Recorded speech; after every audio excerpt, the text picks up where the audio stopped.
And the Krueg Show with you after Giants baseball. The end of the regular season almost upon us. We hit the fan. There we go. There we go. Hope everybody's having a good night. It wasn't a great night for the Giants in San Diego. 6-2. Giants 80-81. If they win tomorrow, they are a 500 outfit. And I think they're going to win tomorrow. Where's Ryan Smith? Where's Dan Coach Emilio? I ran them off. So that's it. No more. No more of those guys. They can't hang in the Krueg Show anymore. Now, Ryan's got something going on. I think he's doing a podcast for somebody who's doing some editing. So he's got things going on tonight. And Danny's probably a little butthurt because I kind of beat on him last night. So you know what? It's just going to be me, you guys, me, and the chat. Of course, who's the Ryanator over here? It's me, bro. Yeah. We didn't let Dan come into the show, man. Oh, there's Dan. Dan's there. Dan's there on the bottom. What's up, Danny? What's up, Dan? Hey.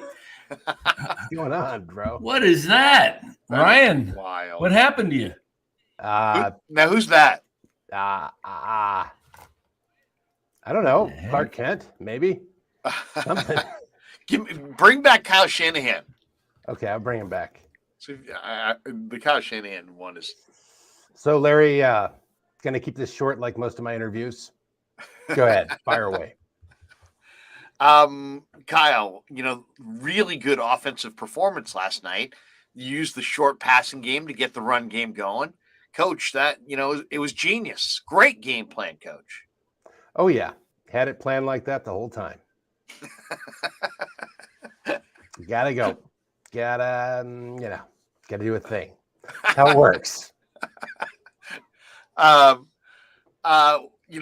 Before I got to tell you a story later about this because this jogs a thought.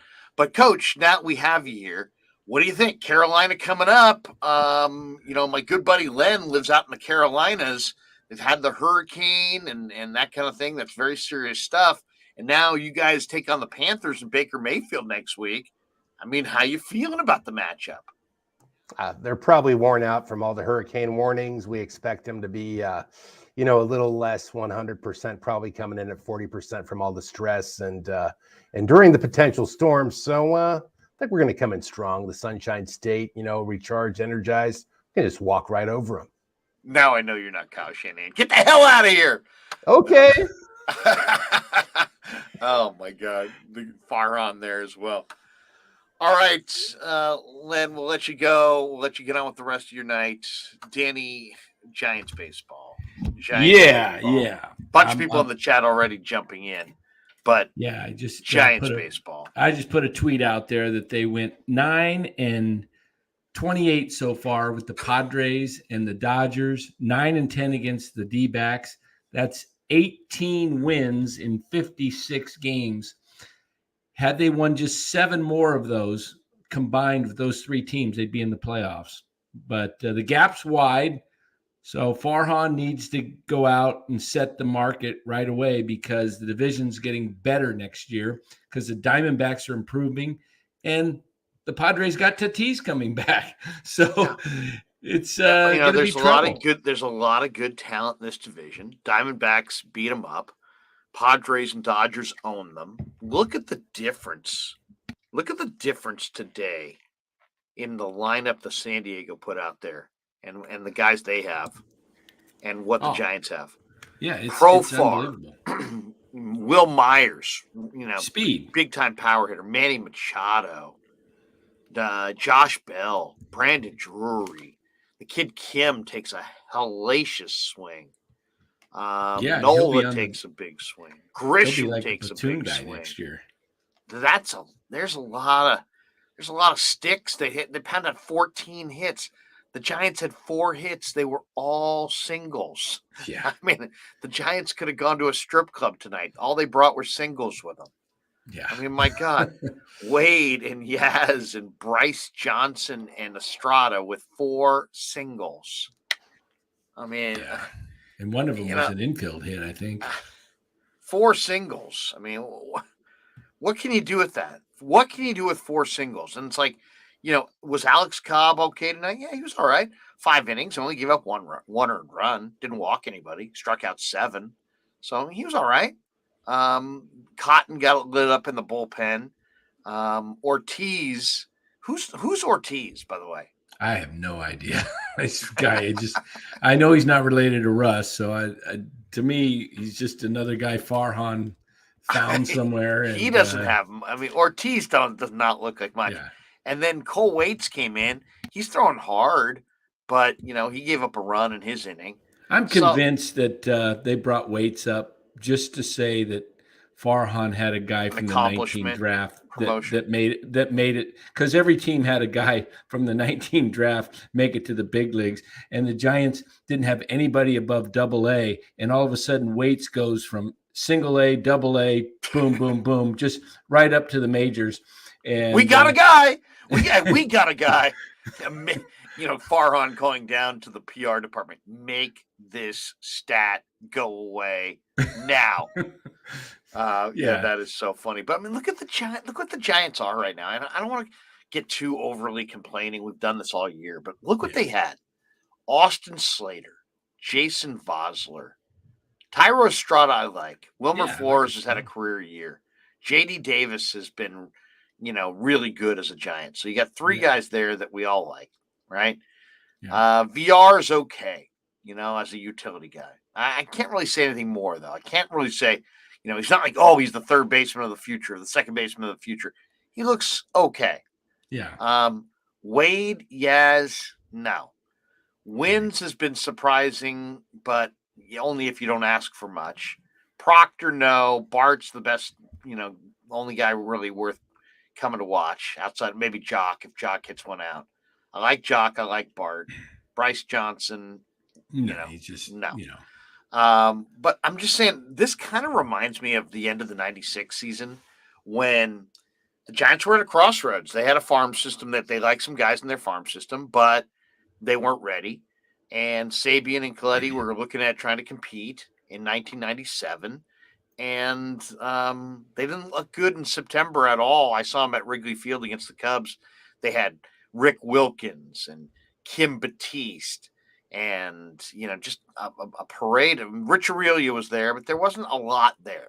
Right. And they went out that offseason and they brought in, a collection of 6 or 7 veterans. They made the Matt Williams trade. Right. And they brought in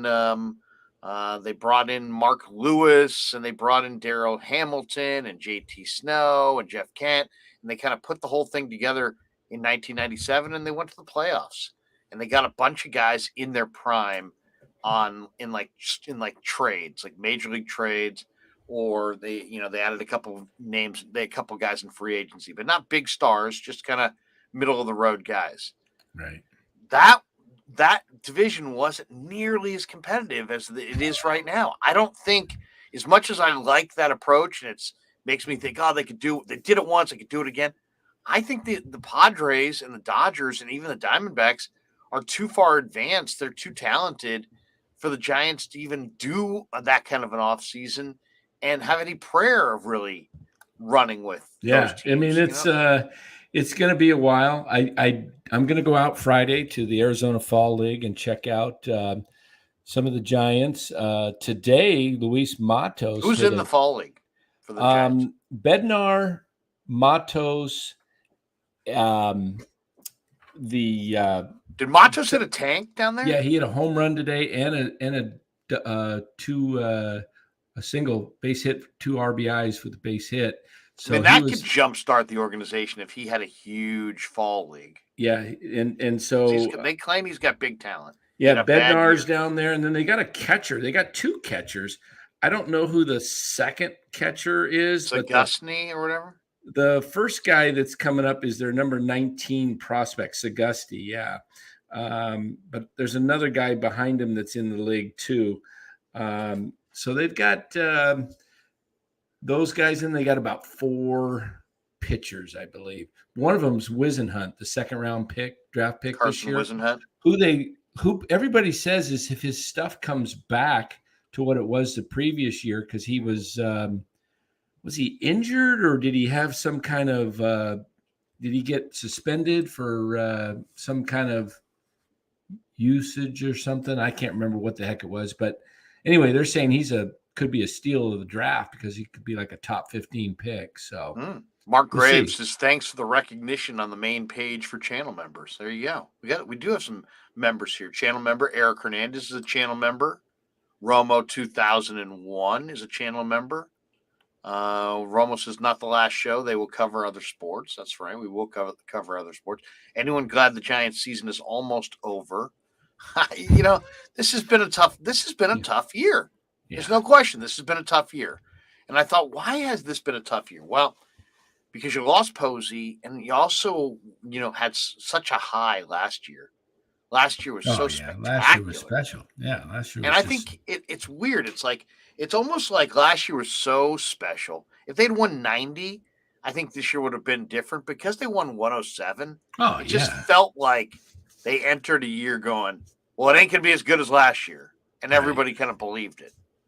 And the only reason they won 107, obviously, was because they were competing with the Dodgers and they were neck and neck. And it was just like they were pushing each other. Giants had no shot this year because they were behind. If you said what was the number one thing? Give me one sentence that says like what this year would be defined by. What would you go with? Because I'll go first. I'll give you a chance to think. Yeah, go ahead. I would go with Buster was that good because losing Buster has been felt dramatically, leadership-wise, pitching staff-wise, getting called strikes on corner pitches, offensively, hitting fastballs. They miss him profoundly. He made a huge impact, and to not have him this year has been, it's a void that it's massive. And you always knew he was better than his stats. You're watching him. It wasn't like you thought, this guy's just – no, we knew he had great intangibles, and he played the game right, and he was smart, and he helped you as a game caller. He helped you as a catch and throw guy. He helped you as a fastball hitter who hits at 3, 4, or 5 in your lineup. He helped you in the clubhouse keep it together. He helped, drive how hard guys worked. He was huge, absolutely huge. And if there was one sentence I would say that sums up 2022, this year is almost like a testament to, Buster was that valuable. Yeah, I'm going to go with, I was thinking about it, Farhan misread the room. He did not have a very good feel of pulse for the season, the players. I think he thought that these guys were better than they were. He didn't do anything. He had to know LaStella was going to be useless coming off what we now know as both Achilles, having surgery on both. They should have went out and got somebody else instead of thinking he was going to be ready for the season opener. The guy was a shell of, and he wasn't even that athletic beforehand. He was, he was slow. Now he's slower. So I just think that Farhan didn't do enough to have the horses to compete. And, couple of injuries here, and all of a sudden he's picking off guys off the Seattle roster for hey, can you loan me a couple, almost like fantasy football? Hey, I need a player for week 5. Can you give me Padlow and Ford, and I'll dump you somebody back in a week or two. It was weird. It was like they got 3 or 4 guys from Seattle in a week, and then none of them stuck. I would say I agree that the Farhan should be part of the narrative because he was the architect of this incredible roster. I would say all hat, no cattle. And in that he literally, sales is about, under promising, over delivering. That's what it's about. Yeah. It's not that complicated. You're as the general manager, you got to sell your program to some degree, and to talk about Seiya Suzuki, and to talk about Trevor Story, and to kind of whet the Giants fans' appetite in March that, hey, these are the kinds of players we're looking at right now. That sends a very clear message to Giants fans. Hey, we're looking for a major piece that's going to cost significant revenue, and we're willing to make that investment, and we're acknowledging that we need a major piece of the puzzle. And then to not get either, and to really not pivot to any right-handed bat at all was just like, this isn't the Oakland A's. There's like a few people, there's more than a few people watching and noticing. Sorry that we noticed that you talked Trevor Story and Seiya Suzuki, and then when the season started, it was Padlo and Papirski and Ford and this parade of DFAs. I mean, you know what I'm saying? It's like you can't you lose credibility with your friends if you go to the party and you're talking about buying a Ferrari and you buy a used Ford Fiesta. Guess what? Your friends get to rip you. You're like, hey man, I want what Magnum had. Yeah, hell yes.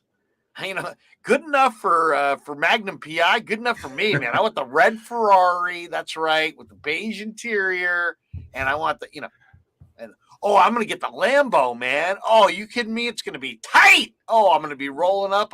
It's going to be sweet. And then you see the guy in like 3 weeks, and he's got like a Dodge Aspire or something like that with trim, or it's a used Chevette or an AMC Gremlin from like 82 or something. Dude, what happened to the Ferrari? What happened to the Lambo? What was his first year? 2019, right? I decided to go with the used Taurus. Farhan's first year was 2019.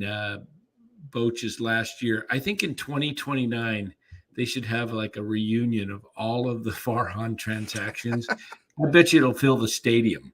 There'll be more people on the field, Giants transactions, than people in the stands. If Farhan traded for you, you get 2 tickets to tomorrow night's game. It's sold out. It's absolutely sold out. Gosh. No, but that's what I'm saying. It was to me, Farhan was a big part of the story. So we talked Seiya Suzuki and Story, and then they didn't get those guys, and that's fine, right? Especially when you look at what Story got. Story got huge cash. I'm kind of glad they missed out on Story, to be honest. Yeah. But you created an expectation that you needed that level of a player, and then you didn't get a player like just a level beneath. You didn't get a player that was like 2 levels beneath, 3, 4, 5. You got just like, you immediately went to the bottom of the barrel and just started, surfing the bottom, and you want nobody to notice. These fans will be cool with that. And they're not. They weren't. They never would. Imagine a roster that starts out at 28 and then goes to 26 after a couple of weeks. And they had 66 guys in uniform this year. 66. That means they turned over the roster 1.5 times. They had 40 more guys on the suit up. I mean, that's more than your 40-man roster. You got a 40-man roster and you had 66 people. That's unbelievable. And I think Romo told me they had like 90 something. What if you had a bunch of prospects? They don't have how many of those guys are legitimate, like parts of their future? That's the bigger issue. It's not just how many they used. It's like, how many of those 66 were the future? 6, 7? And Romo mentioned in the chat, how many were in Sacramento this year? I think it was like even more in Sacramento. Like, I understand there's promotions and everything that goes on from AA, but a lot of these guys are just between 96. Okay, thanks, Romo. 96 in Sacramento and 66. So between, it's just I understand that Highway 80 goes right through San Francisco and Sacramento, but this isn't the corridor where we just shuffle 150 plus guys. Come on. Yeah, Baseball's not college football where you put 90 guys, suit up 90 guys. No, Jeez. I know. So, here's the question. What do you do? What do you do to try to put this thing together? And is it one big name guy, and then you try to build around that with, because let's be honest, if you're going to get a premier free agent, history says that teams that sign a premier free agent typically only get one premier free agent, and then maybe there's more than one, maybe there's two.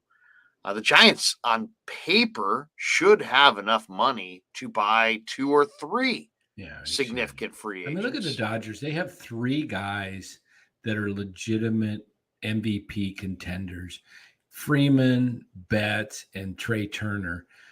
Turner comes via, and Betts come through trade, but still, Freeman was a free agent, but Betts and Turner were pretty much going to become free agents. The Dodgers have the farm system to offload a few guys. And has anybody done anything? I mean, Verdugo done okay for Boston, but nothing special. Nothing like Betts. Yeah, nothing like Betts. The hardcore Red Sox fan has to be sick about that. Yeah, trade. You can find guys like Verdugo in many organizations, and they're wandering around in people's farm systems. So, and Jeter Downs has done nothing, and then they give up a few guys to Washington for Turner and Scherzer. I mean, that's the thing that Farhan never was able to pull the trigger. Imagine last year. I know it was risky, but if he got Scherzer and Turner, Giants probably would have won the World Series last year. If you had added Max Scherzer and Trey Turner? Yeah. I mean, when you're up and you got a shot to go for it, I mean, I wouldn't have given away a ton for those 2 guys because they were rentals, but sometimes you're just there at the dance party, and you gotta go for it. I mean, there's no guarantees you're going to get back. I mean, if they don't go out this off season and really significantly get some everyday players, you're looking possibly at 2 to 3 more seasons just like this. I mean, it's very, very scary what potentially they could be on the verge of. Tony D says, to answer Larry's question on Twitter, as currently constructed, the Giants will not compete for the playoffs in 23. They need a major overhaul. They do. It's interesting. It's like there's lots of different ways to go about it. Do you try to do what Sabian did in 1997, which is get a bunch of really solid Major League Baseball veterans? He added like 6 or 7 veterans that year, and they weren't stars, but they were solid major leaguers, and they were in their prime. That's the other key thing. They weren't old, and they weren't young. They were in their prime. Darrell Hamilton, Jeff Kent, JT Snow. All of a sudden, you had Rich Reel, you had Bill Miller, you added Darrell Hamilton. Do the Giants go that route and just try to build with 5 or 6 or 7 free agents, but guys who are not premier stars? Or do they sign that one big marquee guy, a Judge, Trey Turner, really invest huge dollars, and then just kind of fill in with lower level guys until the prospects are ready? I don't know. I mean, what do you think's I guess, I get the sense that even though the Giants would love to be this incredible business, like they were, and have this gate attraction like Barry Bonds, I get the feeling that they're more hungry to win than they are to have a face of the franchise marquee draw. Like, I look at them and say, man, they need a marquee draw. Nobody wants to go. I think they look at it as, well, they don't, they won the world. They won 3 World Series, but not with Barry Bonds. So do they need the marquee guy? No, they really just need to win. So, first of all, do you like that? Would you rather see them get the marquee guy, or don't get the marquee guy, but kill it with numbers and depth and lots of veterans like Sabes did? Well, I mean, ideally, I'd love to see him thread the needle and do both. But if you ask me to choose, do you know the guys that you want right now? Yeah. For across the board. Let's get into it then. Who do you want? Well, number one, I'd love to have. I think Trey Turner is what they really need, because it gives them athleticism, speed, and a guy that's a difference maker. Him and Judge. If I was going to go out and put money, $75 million a year annual salary between two players, those two guys right there. I'm going after both those guys because they're both athletic. You got speed. So those are two of the guys I'd like. I like the idea. You got Judge and Turner. I think you can put $75 million between those two guys might get you both annual salary. And the Giants can afford it. That would be the biggest offseason in Giants history. Oh, yeah. Yeah, I think they need to go big and make a statement because, you got to look at it. The Padres got Tatis and Soto and Machado.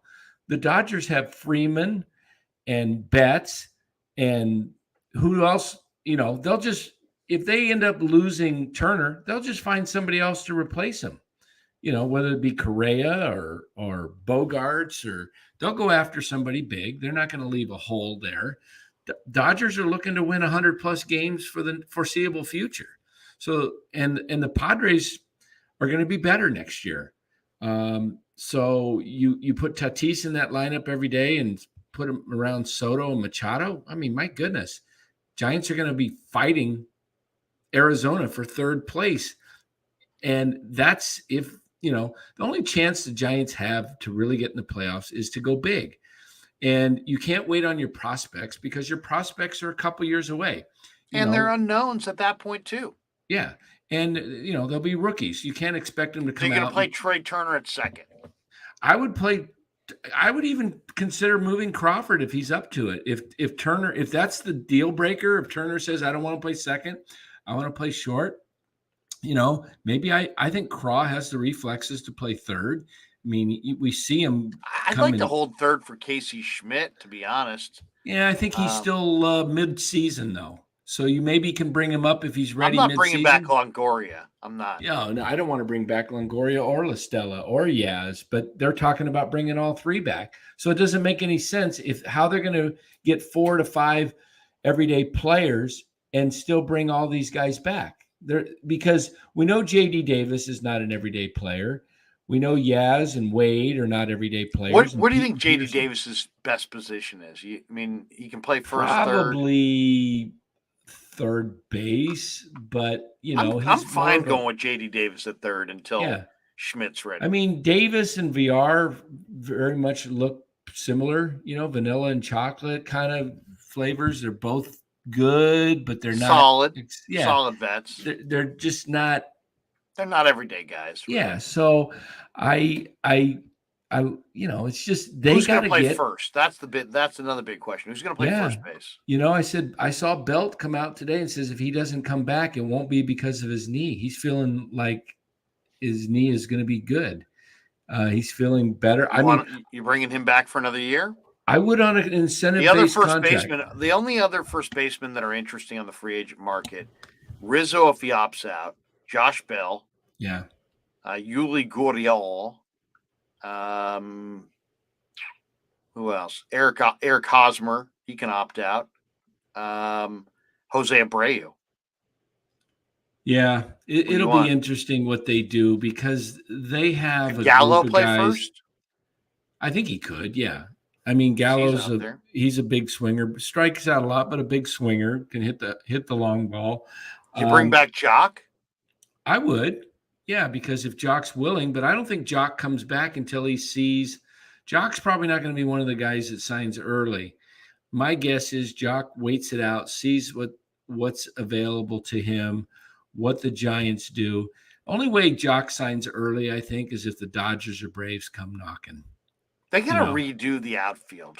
So I would say whether it's Aaron Judge or multiple lesser players, they need to rework their outfield across the board. Yeah. So let's talk about that for a second. What do you like right now in that outfield? Because I don't like anybody really in the outfield. Slater's hitting 281 with a 366 on base. No power this year, though. How many home runs? Has he got less than like 7, 8? What's he got? He's got 6. 6? Yeah, no power. I don't like that. I want all 3 outfielders hitting 20 homers. Yeah. I think that's what an outfield. I mean, it's the way it used to be. It's not just 6 homers too. It's only 15 doubles. Yeah, I mean, the guy. He's a punch and Judy hitter. Yeah, So I'm not really. I'm not a Slater fan. I'm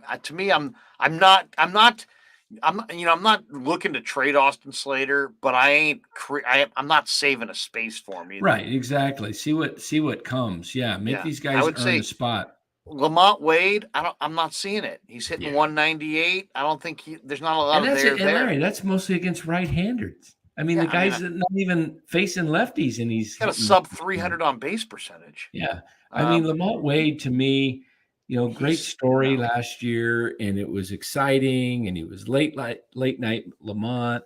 But he's got to earn a roster spot. I'm not. Same with Yaz. I mean, Yaz, come on. Yeah, exactly. What Yaz? We gotta stop calling Yaz. I mean, he hit 220 last year. He's hitting 212 this year. Yeah, he probably should just be called Mike.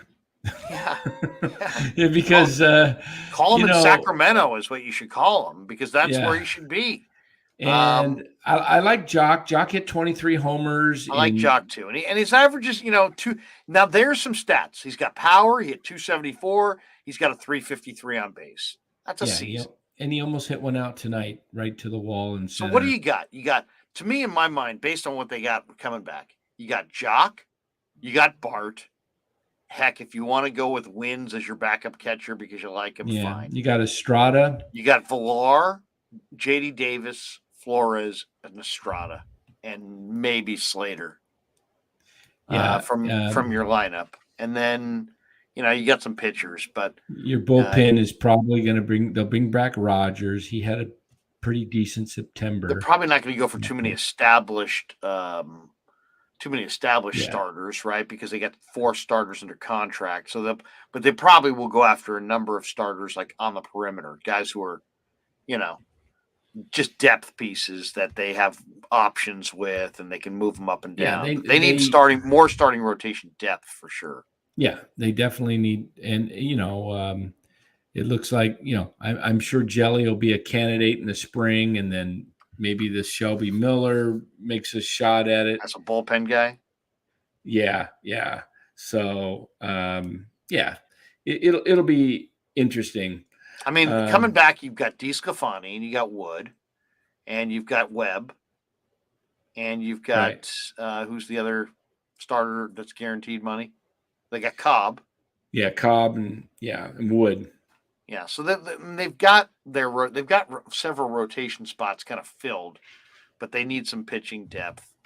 But it's really more about so if Belt's coming back, then that's a big question. But he would be at first. I think third between Casey Schmidt. You also got Colton Welker. Don't forget about Colton Welker. Oh yeah, that's right. He'll compete. He's got Colton Welker, and he's got VR, and he's got J.D. Davis. So I would say if Belt's coming back, first and third sort is covered. Then it's about which shortstop. You got to get an impact guy. Do you go Carlos Correa and move Crawford to short or to second? Do you go Trey Turner and have him play second with Crawford playing short? I kind of would go that route. That would be my vote. Bart is your catcher. And it's just a matter of your big change is going to be in the outfield. And what kind of, I agree. Jock Peterson would be in my outfield for sure. Yeah, next year they're also going to have guys that are pretty, quick and rangy. Do they have any outfielder at all in the system? What did Vaughn Brown? What levels he at? He made it to Double-A. He made it to Double-A, and then he got hurt. Bishop's I'm looking gonna at the probably list of outfielders. What do you? start. I'm going to throw you some names. You tell me what you think of these guys. Okay. All right. Andrew Benintendi, I like him. Yeah, he's a good, solid player. left fielder, Yeah, good defender, yeah, not old, 28. correct. Interesting name. Do you like AJ Pollock at all? Nah, to me, he's another. Too old now? 35? Yeah, getting up there, and to me, he's more along the lines of what. Oh gosh, why am I drawing a blank? The guy we had patrolling center field, Kevin Pillar. Yeah, he's along the lines of a Pillar, and so I'm not crazy about Pollock. I don't think he, moves the needle too much. He's a good player, but he's I would say he's past his prime. How about Jorge Soler? What do you think of Jorge Soler? Power, got some power, can be a DH, can play He's a only solid 30. right field. He's 30. I like Soler. Where's he at this year? Is he in Florida? He was with the Marlins. Marlins? And he hit in 270 at bats, so he didn't have a full year. 13 homers, 34 RBIs, hit 207, 295 on base. That's bad. I like Soler. What happened? He must have been hurt. Yeah. I mean, the only thing is like that would be a guy that would he come out here? Would he play it's hard here? to say. He's from playing Cuba. in the South. He's playing in Miami. Something he tells played in me Atlanta. He played in San Francisco would not be on his list. He was with the Royals in that. Wasn't he with the Royals in that World Series?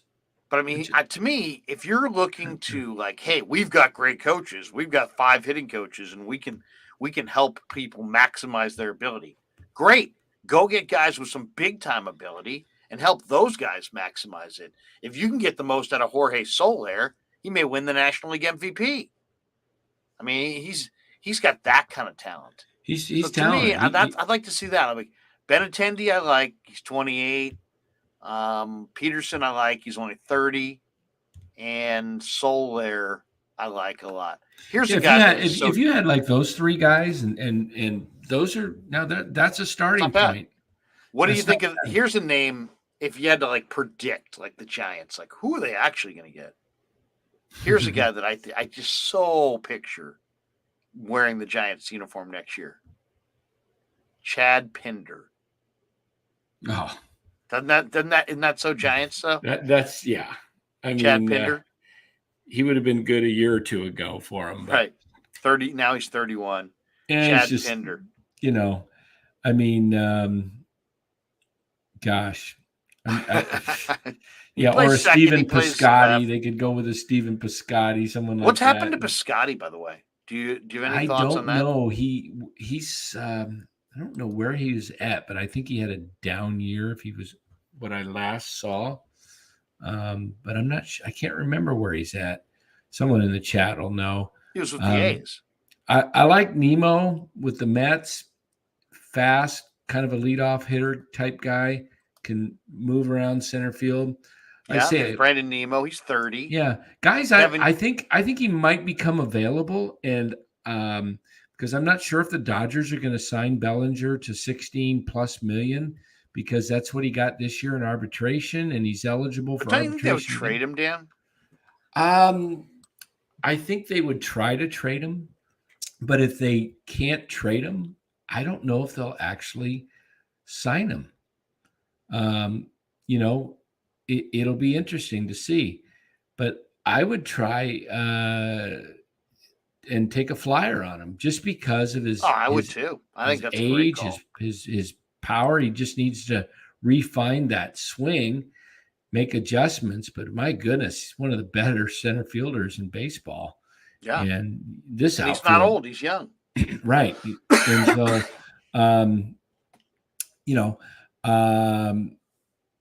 so I wouldn't be down, against him. Will Myers. What do you think of Will Myers? Yeah, Will Myers is a possibility. We saw him tonight. Will Myers got a nice hit tonight. He sure seems to cry. He hit one out last night, and he hit one out tonight. and he always hits one out at at Oracle or Chase. What do they call that? Oracle. Yeah. He rakes at the Giant ballpark. And can Will Myers play first? I would assume. It seems like almost maybe he's your insurance then behind Flores and Belt at first. You have a little Will Myers insurance. Maybe you platoon a little Will Myers and Belt. Flores and Belt. Yeah. But that's an interesting one. So if to me, you don't have to go. It's not like it's Aaron Judge or bust, right? But you got to get a number of guys. Well, I would like to see them get, if they don't get Judge, either get Turner, Correa, Bogarts, somebody that's going to give you a little bit more of just, an average guy.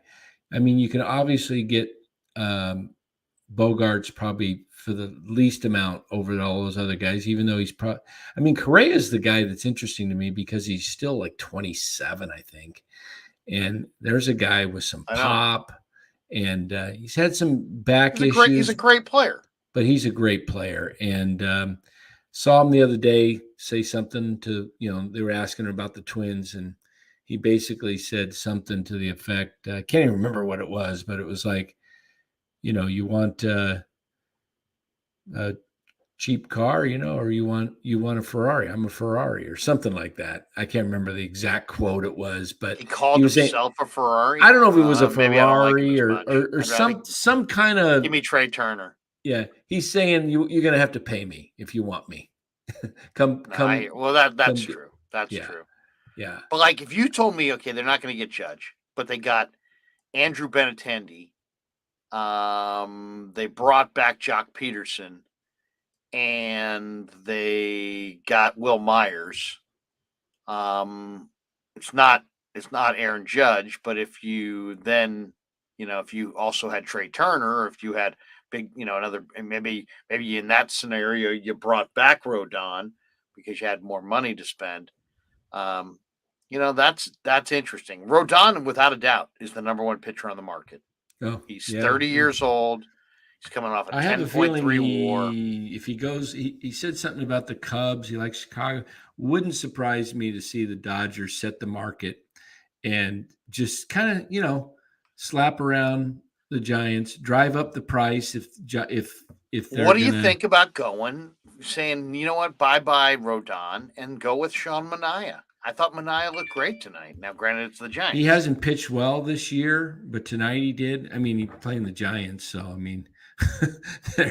it's kind of hard to judge when he's facing a Giants lineup that's inept. But he's struggled a lot down the second half. I think I might go after guys, like a Justin Verlander, a big 1-year deal.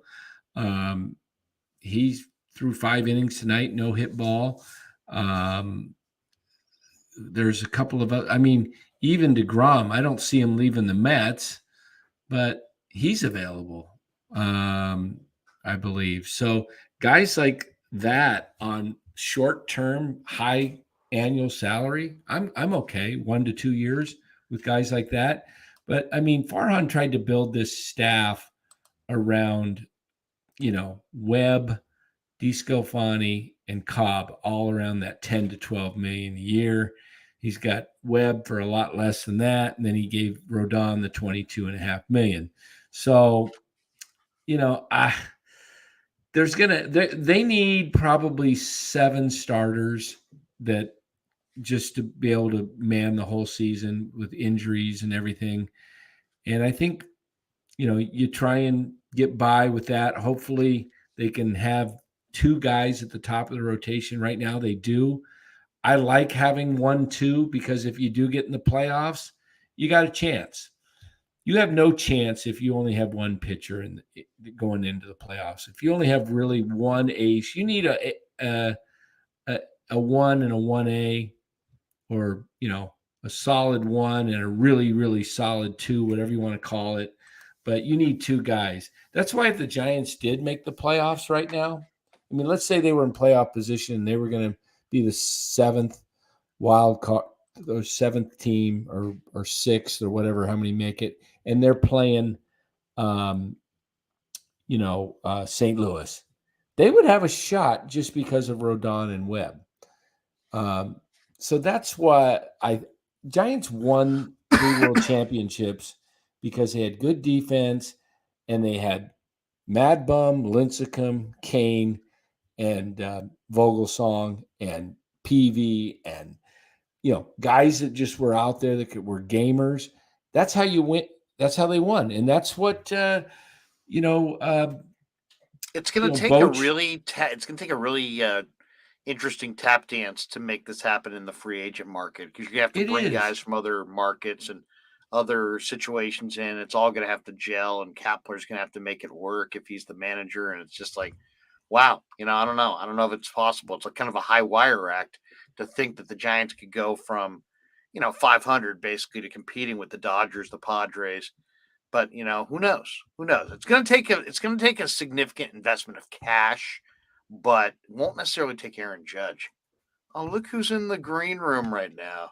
Hey. Look who's back there. I can see the smoke billowing underneath the door. He's eating all of our food. He's drinking all of our beers. And It looks like he's in the car. It looks like he might be in the car. We bring in Jordan Elliott from Niners Nation. Jordan, how are you, man? I am doing fantastic. Can you guys hear me okay? Yeah, we got you. You sound loud and clear. Yeah, where are you? Work. So yeah, I'm in the car. I'm on the move, but I've just saw Larry's message. Always a pleasure to come on with you fellas. Well, hey, we appreciate you stopping by. Danny and I were talking a little bit of post-mortem on Giants baseball. There's one game left in the season. They lose 6-2 tonight to Chamonix and the Padres, and we were just kind of talking about this offseason ahead, and it's like, I'm eager to see the odds and what they say on who's, what free agents are favored to go where. We were talking about Aaron Judge, Trey Turner, and that kind of stuff. But I do want to get into Niners with you. But you're a Bay Area guy. What did you think of the Giants season? And if you were charting their path for 23, does it start with Aaron Judge? Is that fool's gold? Do you go Trey Turner? Do you try to do it? Do you stay super patient and wait for your prospects and just kind of continue to kind of struggle? What would you do if you're Farhan? It seems like they got an awful lot of money and an awful lot of fans. So it seems like there's a very attentive audience, and those people are very disappointed by the product that they saw this year, I'm sure. What would you do? Well, I don't know how you guys felt this year. I'll be honest. This was probably the least entertained I have ever been by a team. I'm 27 for what it's worth. So, the sample size might be smaller, but I just was so unmoved by the product on the field. And I don't care if they're losing games. Like, I'm not one of those fans who's like a fair weather fan, but I do watch sports to be entertained. And I have never felt less entertained watching Giants than I did this year. So yeah, I think you do have to go out and you have to spend money on a Judge or a Turner or somebody that's going to give you some excitement. I know the long ball is what really sells, and Aaron Judge is coming off this historic season. Congratulations to him breaking that record tonight. That's right, 62 tonight. Yeah, even if you do get a guy like Turner gets on base, he can steal bases, he can play all over, on the field. They have to do something, because I do think that there is a great skill within the front office to find a lot of these diamonds in the rough. I really think that like somebody like Tyro Estrada, even JD Davis, some of these guys, I think going forward can be a key part of the team, but they need to marry that with some of the big market spending. And I think like that's what the Dodgers have done. The Dodgers have found a lot of these kind of diamonds in the roughs, but they're also opening up the checkbook for guys like Mookie Betts and spending a ton of money. And as we all know, the Giants are not in a position where they can't spend money. They have plenty of it. And I think they owe it to the fans to have a very, even if the back end of the, even if you're eating some bad years on a deal to Judge, I think he's going to be 31 next year. Hey, you do it for the 4 or 5 years you get now, because absolutely you can sell fans on the process going into it'll be year 4 with Farhan next year, I think, right? Five. Yeah. 5. Yeah, there's absolutely no way that you can go into another year and start selling this, just showing clips of Marco Luciano hitting tanks in the minors. Right. Yeah, Sixth exactly. inning prospect update. Vaughn Brown doing well. No. Yeah, well said, Jordan. I think that's exactly, you hit the nail on the head when you said it was so boring. It was hard to watch. I mean, I've been a Giants fan for over 50 years, and man, I live down here in Arizona. The Diamondbacks, they're losing. They've lost close to 90 games, but they're exciting. They have a lot of young talent coming up, and it's kind of like, oh yeah, that good. They have hope. So Giants have none of their guys coming up. We got a comment here because I made similar comments to you about getting some veterans. And got Anonymous. Anonymous says, I'm now playing fantasy baseball. Verlander, the Giants are not one player away from winning the World Series next year. They need to sign multiple youngish stars. Well, where do you go get youngish stars? Free agents are 30 plus. Yeah, so there's a few. Like you'd have to go after Benintendi and Correa. Benintendi and Correa. Yeah, those guys are 27, 28. That's all you're going to get, because I think you don't become a free agent in the big leagues until you have 6 years of service time. Right. So all these guys, they make it to the bigs at 22. They're still 28. If they make it to the bigs at 24, they're 30. Right. There's a lot of free agents that are 32. So right. That's why the Braves are so smart. I mean, the Braves signed all their young guys.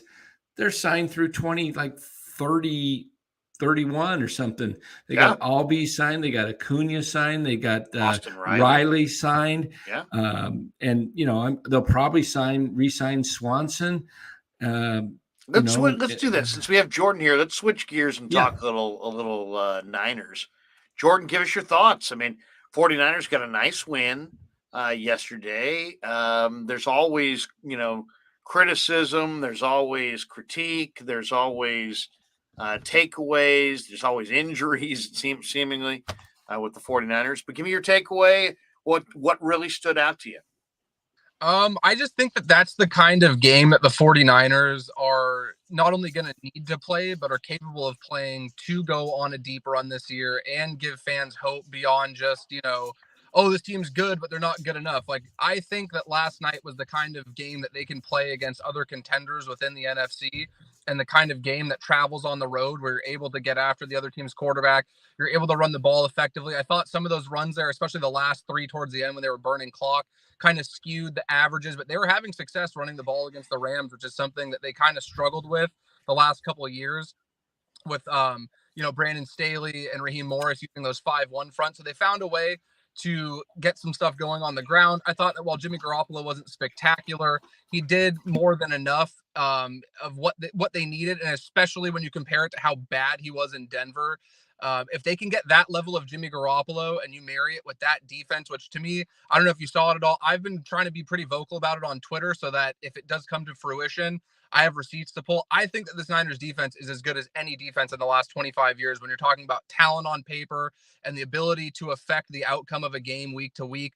I put them in the same conversation as the 2013 Seahawks, 2015 Broncos, 2000 Ravens, 2002 Bucks. I know all those teams won Super Bowls, so it's a little hard for people to take that comparison now after 4 weeks. But if we're talking just talent at all three levels and no real glaring weakness, and the ability to just dominate NFL opponents week in and week out, this defense is just sensational. And I think that last night really showed what they can do against a quality opponent. I know people are a little down on the Rams right now, but they still are the reigning Super Bowl champions, and they are a very potent offense. And the 49ers held them to 3.6 yards per pass attempt last night. Like, that's the number I keep coming back to, where I'm just like blown away that they were able to stifle such a, dynamic passing attack the way they did.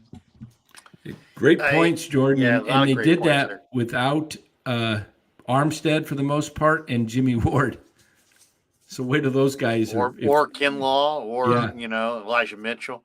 There was a quote this summer, and it was Nick Bosa, and he was just talking about the season ahead, and in training camp, everybody's there's a lot of hope and this and that, but he sounded so confident and so convicted. And he was talking about Trey Lance, and he's like, hey, as long as he doesn't have just like massive amounts of turnovers, it's like we're going to win a lot of games. We got a great team, and as long as we don't just turn it over a ton. We're gonna win a lot of games. And he said it in this like kind of way, and I'm like, you know what? He's totally right. Trey, where all this talk about Trey needs to do this, Trey needs to do that. If Trey just doesn't have mass turnovers, they're going to be probably pretty good because their defense is really stacked. And now Trey went down, but the message is the same. I mean, it's like Jimmy, we're making way too much of it. Was accuracy and this and that.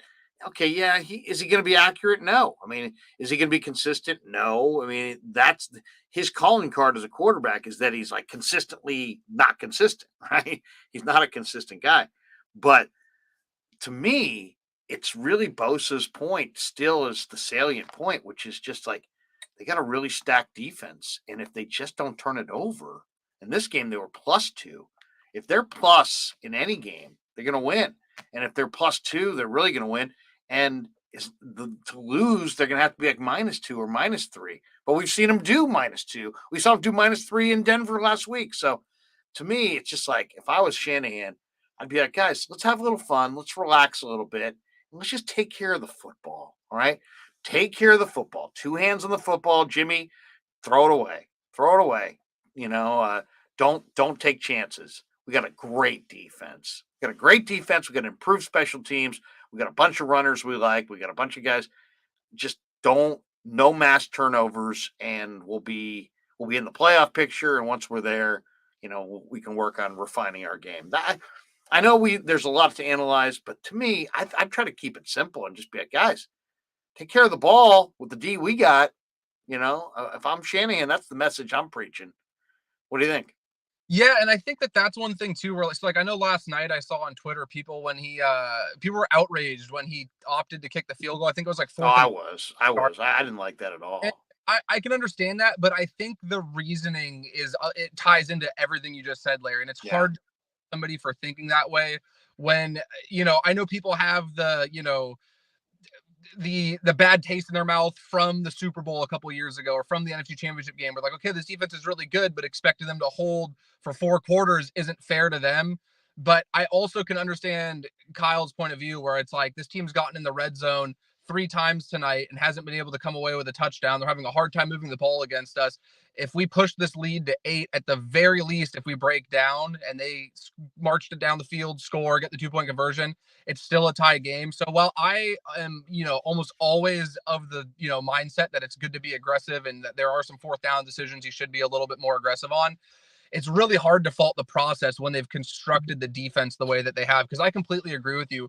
When I was doing my season outlooks and, predictions and all that stuff going into the year, I was saying that this team could win 10 games in their sleep. They could go on autopilot, fall asleep at the wheel, and they would find a way to win 10 games because this defense is just so good. And they have enough playmakers on offense that even if things aren't flowing the way you'd like them to be, players like Deebo Samuel are going to go ahead and catch a ball on 3rd and 3 and take it 50 yards after the catch and navigate to the other pylon through the entire Rams. Like they have the ability to create something out of nothing on that offense where even if you're having these rough weeks, you can get enough to get by. And this defense just, it could change. They might have a game or two where a team, is having a lot of success against them. And if injuries start to pile up, things could change. But I don't think people are really fully understanding how impressive it is that they held 3 straight opponents to less than 10 points. I don't count the safety against them. They weren't on the field for that. I know it was 11 technically in Denver, but if we're talking strictly the 49ers defense, 3 straight weeks they've held an opponent under 10 points. That is insanely difficult to do in the NFL. And the fact that they're doing it this early on, just like you guys mentioned, before the defense is fully whole, before Jimmy Ward, who's one of the best safeties in the league, is back there on the back end, helping that secondary. I just think the sky's the limit for them, and they don't have to be spectacular on offense. If they just do exactly what you said, Larry, they take care of the football, and they're able to have a couple of those drives a game where they really are executing on 3rd down and keeping the chains moving. I don't see how they're going to, not be in any game against any team in the NFL this year. There's not one opponent that I'm looking at where I'm like, oh, this is a terrible matchup for the 49ers because of how good that defense is at all 3 levels. Yeah, no, I agree.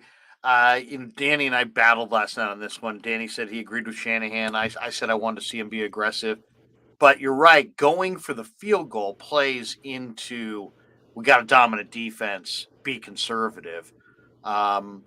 that was my one concern. My second concern last night, and it wasn't tons, but I mean, Garoppolo had a number of high throws, whatever. We're used to that.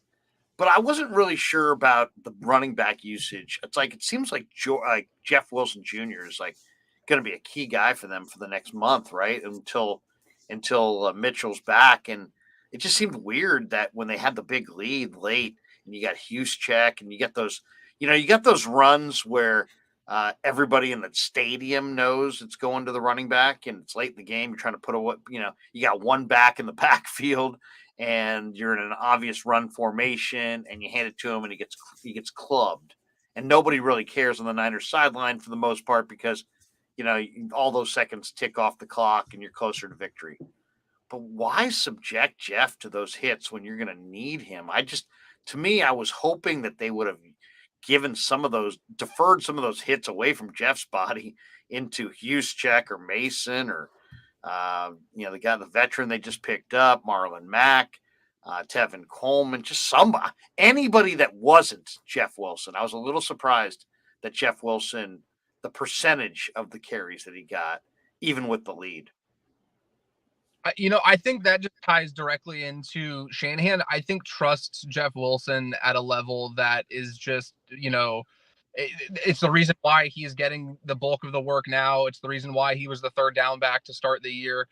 Jeff Wilson's a guy that I think I think Shanahan's thinking in that sense is the only thing that can really erase this victory and give the Rams life is if let's say I put in Jordan Mason and he fumbles, or I put in a Marlon Mack and he's still learning the offense and he goes to the wrong hole and the ball gets punched out. Like, I just think it's a situation where it's like risk mitigation. And I agree with you. Like, that's a good point because those hits now at the beginning of October could hurt potentially as we get later into the year, the more and more they add up.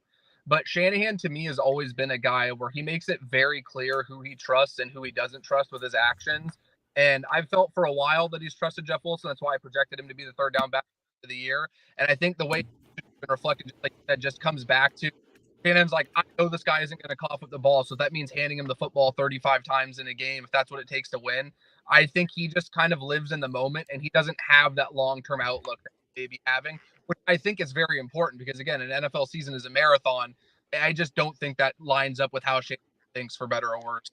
Jordan, do you think that it's possible that he's protecting Mason because if he sends Mason out there and he gets hurt, now you're down to Wilson and Mack. I know they got Coleman and everything, but if it seems like get Wilson through the bye week and hopefully Mitchell comes back, and then you've got Mitchell healthy, and then you got hopefully Wilson still healthy. But if he plays Mason and Mason gets hurt, now you're down to just Wilson really as the only guy who's been there all camp. I mean, that could definitely play into things. I think honestly, Dan, it's really just about like, I think Shanahan has a track record where he's just a little bit reluctant to put rookies on the field early, unless it's, like we saw Deebo Samuel out there pretty early as a rookie, but it just feels like it's a situation where since they've been a very competitive team and the roster has gotten deeper, it was a little different early on when there wasn't as much of a, log jam at certain positions. So the rookies and the younger players kind of had to be out there. Since they've been such a deep team, it just seems like he's very reluctant to put those guys in that role before they really, need to be. Like last year, obviously, when Raheem Mostert got hurt week 1, Elijah Mitchell went out there. I think he ran for 100 yards week 1 against the Lions. So in a situation like that, like if Jeff Wilson were to go down for whatever reason or have to miss some time, I don't think Shanahan would be reluctant to put Mason in at that point. But I just think it comes back to when he feels like the game's in control and the other team isn't going to be able to score on the defense, his main thing is just taking care of the football. And I think he would rather have 3 straight runs and to, just like Larry was saying, it was pretty much running into a brick wall. Like I think they picked up 1 single yard on those 3 carries. I think Shanahan's thinking is them burning those timeouts and that time running off the clock is more valuable to me than maybe the potential of Jordan Mason breaking an explosive run. He gets the first down and I can take 3 knees and, get in victory formation. And I think it just comes down to philosophical differences because I think that there is some value in that. Honestly, I think there is You know, at a certain point, you're going to have to trust the guy. And maybe it's better to get him those touches when you do have a 15-point lead with a minute and a half left, rather than him just being thrown into the fire at a certain point down the line. So I can understand how people might see, you know, that there might be different opinions on it. I just think Shanahan's a guy, again, where it's always going to come back to trust with him. And he really does trust, like Tevin Coleman. Tevin Coleman at a certain point is going to get a ton of carries, because I think Tevin Coleman's a guy, when he was here in 2019, he didn't turn the football over. He was very reliable, and he maybe didn't have those big explosive runs that Breida and Mostert had, but he was somebody that would hit the hole, and he would do so with authority, and he would hold on to the ball. And I think that holds a lot of value in Kyle Shanahan's mind. Pretty interesting. They had 4 backs on the 48 last night, didn't they? Who did? They had 4 backs, I think. Yeah. Didn't they have? They had Mack, and they had Coleman active, and Mason, right? Yep, and Wilson. And Wilson. So yeah, it's interesting. They went with 4. They normally go with 3 active, don't they? Or do they always go 4? We've seen both, right? We've seen them go 3 and we've seen them go 4. Yeah. Calba Kamiga says, going into the East Coast game, short week, defense has been on the field 70-plus snaps 2 weeks in a row. We need to win the time of possession game this week. You know, it's funny. I used to think the time of possession game was everything, but now I watch Arizona win the time of possession almost every week, and they don't win every week. So it's sometimes very vital. Other times it's not as important, depending on how the game goes. I mean, if you get a pick 6, and the other team has an extended drive or two, like we saw from the Rams, then all of a sudden you've got a disparity in time of possession. But in reality, the 49ers were the far more efficient team and explosive team. What do you think, time of possession, as far as – it's interesting to me that in a way, probably Sean McVay, probably on the board, said, guys, we want to dominate the clock and, keep their defense, tire their defense out. And without Kinlaw and without, a healthy Armstead, hey, we can run at these guys. And look at Denver. They ran at them 33 times. And by the end of the game, they were getting some gashes. I think that's the game plan, or at least the mindset of these coaches. Hey, we'll try to wear down this 49er defense. But I don't know that this is the best approach, because the Niner defense is stacked. I mean, they're so deep. They played at a really fast pace last night, despite the fact they were on the field a lot. So, I mean, it just kind of shows you how much talent they really have on that side of the football. Yeah, I completely agree. And I think especially when you talk about just, really trying to establish the run, and we're going to run the ball 35 times against them, because even with Armstead, not being 100% going into the game and Kinlaw being out, you have a Kevin Givens, you have a Hassan Ridgeway, who are both fantastic, by the way. Especially Ridgeway has been a tremendous signing, especially when you talk about the value and the number they got him at. He was incredible last night. So it gets to the point where even when the 49ers are ailing a little bit on that side of the ball, they're so deep that you can't rely on, the strategy of wearing them down. And I agree with you. I think the time of possession thing is interesting, because the last 5 times they've met, the only time before this game the 49ers lost the time of possession battle was that NFC Championship game back in January. So this is the first time that the Rams have won the time of possession battle and still lost the game in their last, few meetings, I think since 2019. So it does kind of come down to a couple things, I think, for the specific example. Obviously, like you mentioned, the pick 6 helps a ton. And just the Rams had a couple of nice drives between the 20s, but when the field shrunk in the red zone, the 49ers defense stepped up in a big way. The Rams were 0 for 3 in the red zone last night. So you can eat all of that clock, but if you're not translating those long drives into touchdowns, I don't think it has the same psychological effect that, the physical effects are going to be the same regardless of being on the field. But I think that there's an emotional toll that gets taken when you're just having another team run the ball down your throat and they're racking up these 13-play touchdown drives. But it's almost like a moral victory when the 49ers are able to hold them to 3. And I think that kind of gives you a bit more juice later into the game, because, again, as much as these guys are professionals and they're, there is a physical toll regardless, I think the mental aspect of things does get overlooked a lot. And I think the 49ers really kept feeding off the fact that they knew, hey, even if they're going to drive down the field, once this field shrinks, we are going to hold them to the field goal attempt. And, I think that there is a lot of value in that. So I do think that going on a short week, East Coast game, 10 a.m. start, all that stuff is really important. You don't want to put your defense in a bad spot, but I could also see a scenario where Baker Mayfield's playing absolutely terrible, which in my opinion he's done for the majority of the season so far, and the Panthers are playing catch up, and the 49ers are just kind of trying to run the clock out, and they are doing a lot of what we were talking about earlier. We're just kind of getting in these obvious run formations and running the clock out. And the Niners could lose the time of possession battle and win the next game by 20 points. So it's kind of a case by case, but I agree that, it is something to watch for going into next week. Is that game, my schedule, unless it's wrong, I think, is it a 1 o'clock start for a 4 o'clock? I would actually have to double check. My apologies. I think it is, which is really good for the Niners. Looks like it's a late start in Charlotte. Oh, okay. Scratch that then. My apologies. The other thing I was going to ask you guys, because you guys are more in tune with what's going on in the daily activities of the team. Who becomes the swing tackle or lineman? Is it Zach Zakel now that's going to, it looks like Moore gets the start with they picked up Blake Hance, and Hance can play all 5 spots. That's really the attractiveness about Hance. So he's always going to be up. And then who's left? You got Brunskill and you got Zakel.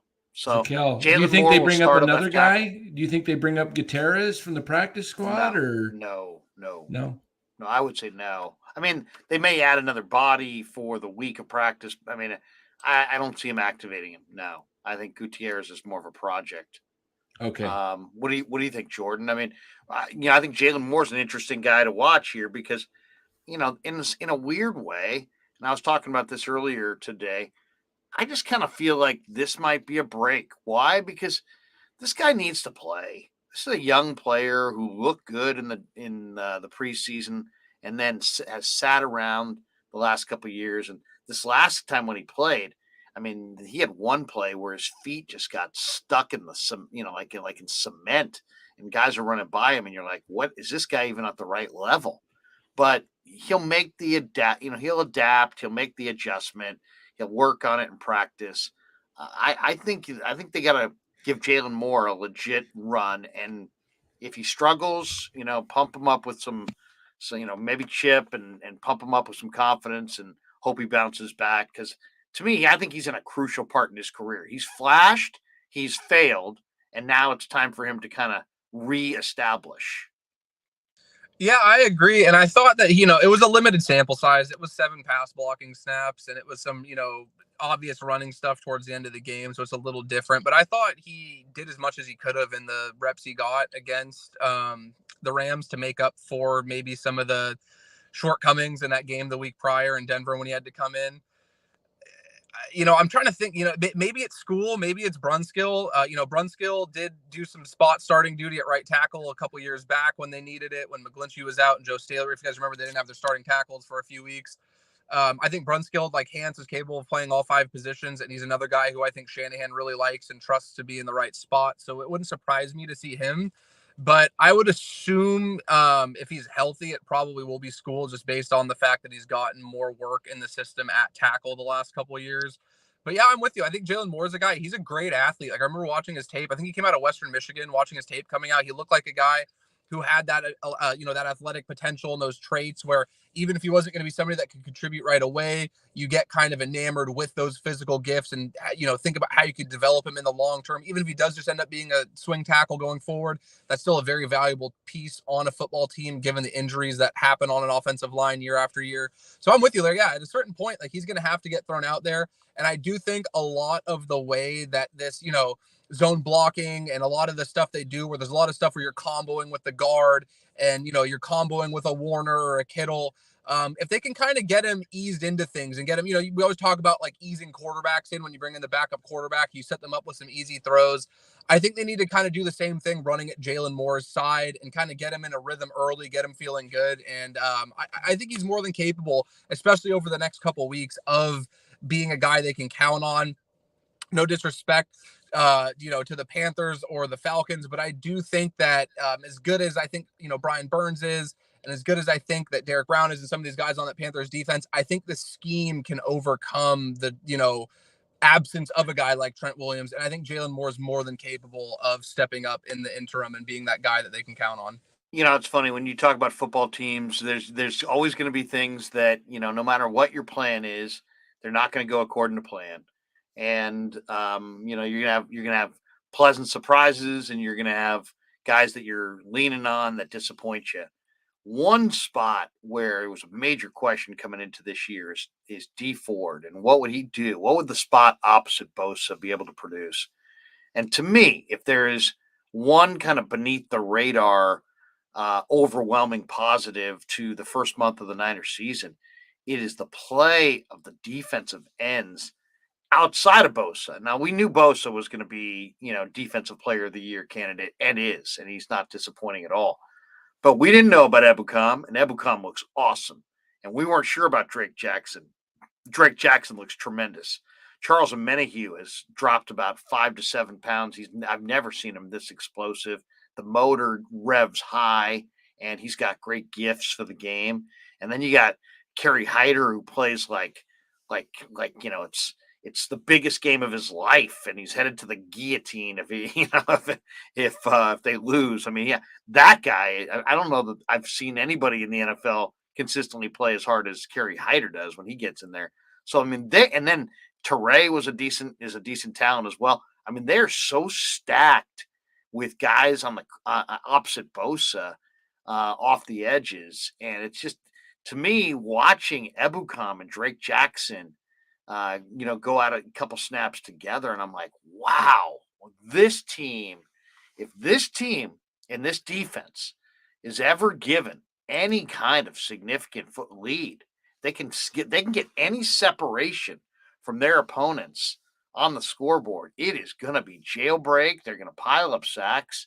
All those guys look not just good; they all look like tremendous. I'm so encouraged by the teeth. The teeth of the Niner defense just got that much greater. Yeah, they lost DJ, and they're going to miss him against the run, and there's no question about that. They might be a little thin at defensive tackle now with the injuries, but their defensive end play, Jordan, just gives this defense all kinds of teeth. Oh, absolutely. And that's, to be honest with you, Larry, that's my favorite part about talking about this team and getting to write about this team, is how good this defensive line is. Because it's a great roster all around, and you can kind of, pick and choose, where you really like to have your emphasis on. And for me, it's been the defensive line, because it is just such a joy to not only see how they have evolved and developed, but just the way that they respond to somebody like Chris Kosaric and somebody like Daryl Tapp, and the way that they all just feed off one another. If you watch last night, like I didn't have a chance to finish it. I will when we get off and I end up driving home. But the little bit of defensive game film I got to watch today, that 3 or 4 seconds at the end of a sack or a pressure, watching not only the guys on the field come together, but the defensive linemen coming off the sideline. Like, you could see how tight knit this unit is and how much they do feed off that energy.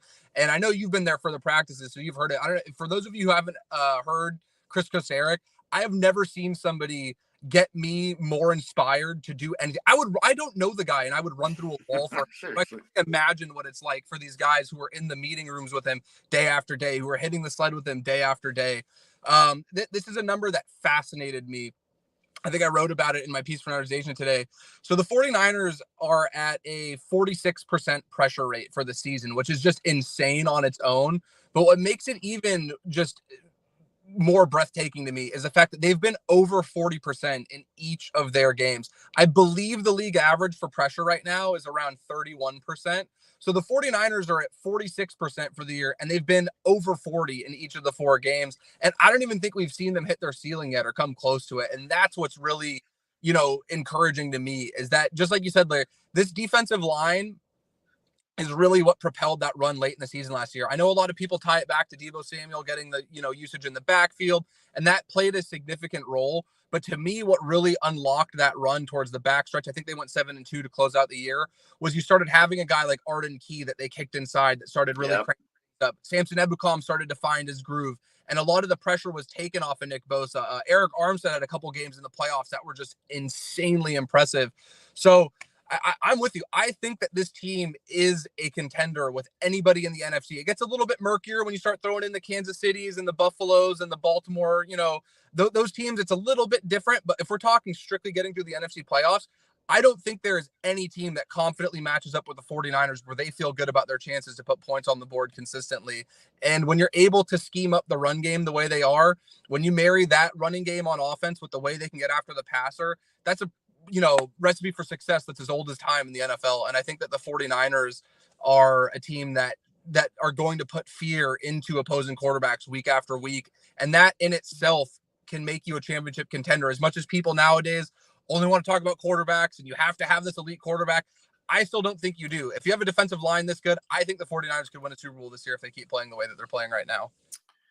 It really, they got the best, they got the best point differential in the division, and they're, every team in the NFC West is 2-2.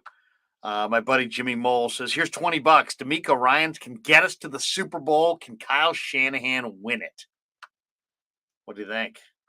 I don't know, but there's a lot of assumptions there, but I think D'Amico Ryans is fantastic, and I will say this: enjoy D'Amico Ryans while you can, because there is absolutely no way that I can see him being on the 49ers staff beyond the season. I actually think it's organizational malpractice for the teams with vacancies this offseason to not have him as their number one candidate. He has been so impressive from day one. And when you think about what he was able to do last season, when they had a revolving door at the cornerback position and they still ended up being a top 3 defense, and now seeing what he can do with a unit that's much healthier, especially in the secondary, he's just fantastic. So I, appreciate any kudos given to D'Amico Ryans. I think he's deserving of all of it. But I also think that there's this really unfair narrative that Kyle Shanahan's getting carried by this defense and that this defense is what that was what Kyle's plan was coming in all along. They spent their first ever draft pick on Solomon Thomas and Reuben Foster, those first 2 picks in the first round in 2017. He's made it very clear that the defensive line is going to be the primary, that's where all the resources are going to go to start off. That's where we're going to divert all of our attention. And I think that that's always kind of been the philosophy, right? Is that Kyle Shanahan's like, hey, if you get this elite defense, I can get by with a Jimmy Garoppolo. I can get by with an offense that maybe doesn't have this top 5 transcendent quarterback talent. And they came really close the last couple of years. I know they didn't win it, and I know people don't like consolation prizes, but I think that Kyle Shanahan and D'Amico Ryans together can win a Super Bowl. And I think that the strategy always has kind of been, hey, let's get this elite defense. My scheme can do enough for the offense that we can get there. And I think that the narrative is obviously much different if Super Bowl 54 goes a different way. It didn't, and it's fair. We can talk about why it didn't, but I just think that the plan and the blueprint that they laid out has been much more successful than I think people want to give credit to.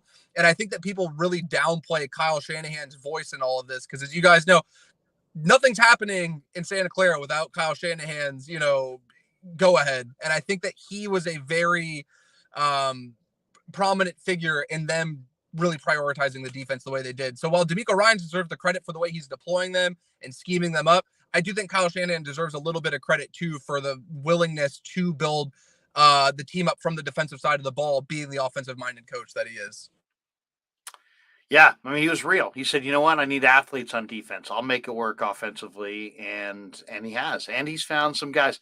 But then also people say, well, but if there's a criticism that's fair, he's missed on Pettis, and he's missed on Joe Williams, and he's missed on CJ Beathard, and he's missed on some offensive guys. So, but I basically agree. I mean, the 49ers have had one of the better rosters in the NFL, all things, everything into the equation considered.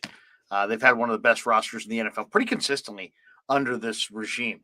All right. There were so many people doing this with the Hufanga. Eric Davis says Hufanga is the best player. I just wanted to. I'm going to run here because it's 11. I was up till 4 last night, and I'm just like, if I do another night where I don't get a good night's sleep, I'm going to be toast. So, you guys have a great rest of the show, and good to see you, Jordan. Always insightful information coming from you, and as always, Larry, good to see you. And I will catch you guys later. All right, see you, Danny. You as well, Dan. We won't take a few more minutes. We're here with Jordan Elliott. We'll just finish up. A couple things. Hufanga. Eric Davis says Hufanga is the best player on the defense. obviously this defense has Nick Bosa.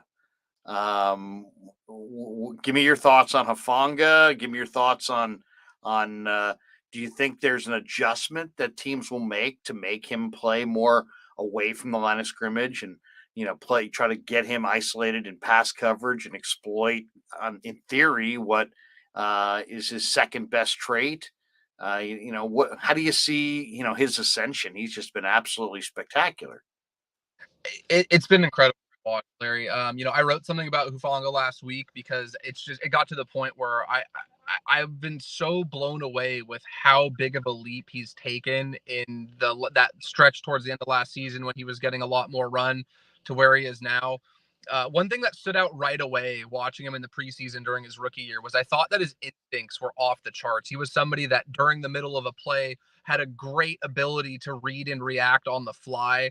And while I think that some of his measurables maybe wouldn't put him in an elite category based on physical traits, if you have the ability to understand and diagnose the game the way he does, I don't think that the measurables are anywhere near as important as people make them out to be. And I feel much better about that now, given the way he's played these first few games, because I'll be honest, one area I thought that, could have used some growth last season was when he did get left on an island in coverage, or these teams were running these deep corner posts to the end zone and he was having to turn his hips and run with receivers in the open field. It wasn't always, going the way it's going now, but early, on this season, especially that Seahawks game was where it really opened my eyes. There were a couple reps he had against Tyler Lockett where he's left on an island and they're playing match zone and he's basically having to carry Lockett, and he's playing perfect trail technique on a guy that's a Pro Bowl wide receiver who's one of the best receivers in the NFL and has been for some time, getting his hands on the ball, creating turnovers. There was a play against Denver that I posted on my Twitter that stood out too. It was that deep ball, if you remember, that where Tarvarius Ward got his hands on. It was a deep ball intended for Jerry Jeudy. But what happened was Denver was running where they're running a post with Jerry Jeudy and they're running a dig route underneath. And the ability for Hufanga in that quarters coverage to identify the in-breaking route and turn his hips and run stride for stride with Cortland Sutton on that in-breaking route, it showed off his instincts. It showed off his ability to diagnose on the fly. And it showed off that he still has the physical traits to run with him. And that a lot of times, I don't know how you feel about it, Larry. I do think sometimes people put too much stock into short shuttles and into 40-yard dashes. I think they're important, but I think ultimately all that matters is what you put on the game tape. And what Hufanga's putting on the game tape is Pro Bowl caliber stuff through 4 weeks. And, as for how our team's going to take advantage of him, I don't know how they can at this point, because all of the things that I would have done going into the season if I was an opposing offensive coordinator, he's showing he can hold his own on. He's showing he can cover on his own on an island. He's showing that he has the ability to play that deep third when they need him to. So, it's early and things can change, but it looks like the 49ers have a star on their hands and somebody that's going to be a major piece of this defense going forward. And it's incredible because it felt like 6 weeks ago, the discussion was, well, can he be serviceable enough to, hold his own on this loaded defense? Is he going to be good enough just to not be a weakness? And he's not only not been a weakness, he's been one of the better players on the defense. I think Eric Davis is a little biased. I think he's very quick to give a defensive back love, and I can't I wouldn't go as far as to say he's the best player on the defense, but he's absolutely been one of the best. And I think that his meteoric rise to the way he's playing now is just absolutely special. And I'm sure you saw it too at practices. The last 2 years at training camp, he was the first guy on the field and one of the last guys off of it every single day. I've been to a couple dozen practices, and every single day, Talanoa Hufanga was the first guy out on the field, the last guy off getting work in. And I think stuff like that really does matter. And you're seeing how much of it is really being absorbed by him and how much that is playing into his development. So when you have a guy with that kind of work ethic and the instincts and just the natural ability he possesses, we're seeing this early on in year 2. You start to think, what's he going to look like in year 4, year 5, when he has a few years in his of NFL experience under his belt. He could be a perennial Pro Bowler, and it's just absolutely incredible to think about that right now. It's funny you said he goes out to practice first, and I was out at practice, quite a bit this summer, and there was one practice, there was nobody else really even out there, and he was already out there with D'Amico, and he was literally just working on hand placement on blitz, on not blitz pickup, but on blitzing, like where exactly he wanted to hit the fullback and exactly how he wanted to set him up with his hands. And he's working with D'Amico, and they're getting involved in a really detailed conversation. And D'Amico's like, "Look, you put this hand here, and then you drive that hand." I mean, it was literally coordinated, and he worked at it. Then later in the same practice, that drill comes up, and D'Amico's like, "Don't forget what we talked about." And he kind of pointed at him, and sure enough, he's got the hands, and he's rushing the passer as a blitzer, and just there's so much technique in football, and guys who care about getting incrementally better, and they have that passion to play. They want to get incrementally better, and he's one of those guys. It is interesting too. It's like I remember talking to an old football scout. He's like, the biggest mistake that teams make in the draft on the defensive side is they take non-instinctive guys who have great measurables, great speed, and his point was, if you key and diagnose wrong, your great speed just takes you further out of the play. So it's really more about, do you see it? Do you see it? Do you feel it? And then it's like, of the guys who see it, how do they work out against each other? What are their measurables? And do they carry their measurables onto the football field? But there's guys who every year in the draft, they run like the wind, and then you look up and you're like, where is that guy? Where is this guy? The guy remember he went to the combine, he had the third, but he doesn't know how to play safety. Or he's fast as heck, but he can't play linebacker. He has no instincts, or he doesn't really want to play linebacker. He's more of a workout guy. So you just have to me, they spend so much time and taking the measurables. I would do it the way the Ravens do it. Take the best college football players, and of those players, evaluate who they are, and then look for the best guys of that group that have the measurables and vault them to the top of the list. Don't start taking guys who can't play and putting them in front of guys who can play because they have the measurables. So I don't know. It's going to be, to me, Hufanga is interesting. I mean, to me, one of the most interesting parts about last night's game is who are the two most dominant players? Cooper Kupp, who ran 4.6 something, and he's the best receiver in the game, and Hufanga, who's like a 4.7 safety, and he's looking like one of the best young safeties in the game, and it just kind of blows up the whole, but we're all going to sit there and watch the combine and see who had the best time. So it's funny, and scouts always love these measurables because it's like, hey man, you coached him up wrong. I gave you a guy with this and this and this and this, and they're looking for like certifiable things that they can put their opinion behind and say, well, he did this, he ran this fast, he is that strong. You just got to coach it out of him. No, you got to scout football players and then find out of the players who has the measurables. And if there are all kinds of guys with measurables who can't play, but just take the players first. Who's the Niners' best linebacker?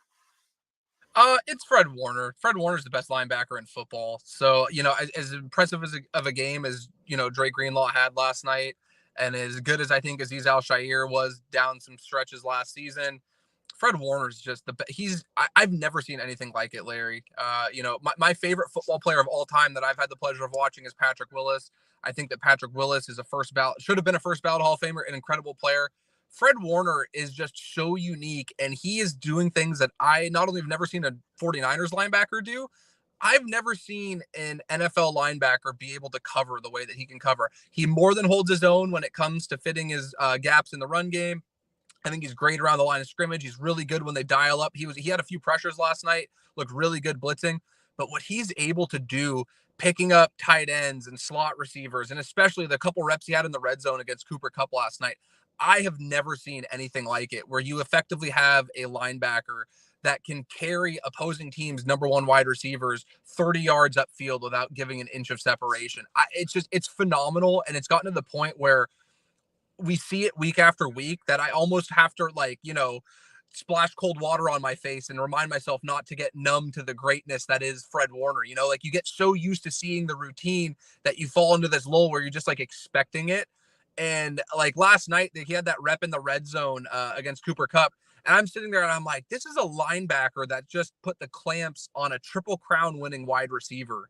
This guy literally won the Triple Crown last year, and Fred Warner, the linebacker, is giving him fits. So to me, it's emphatically Fred Warner.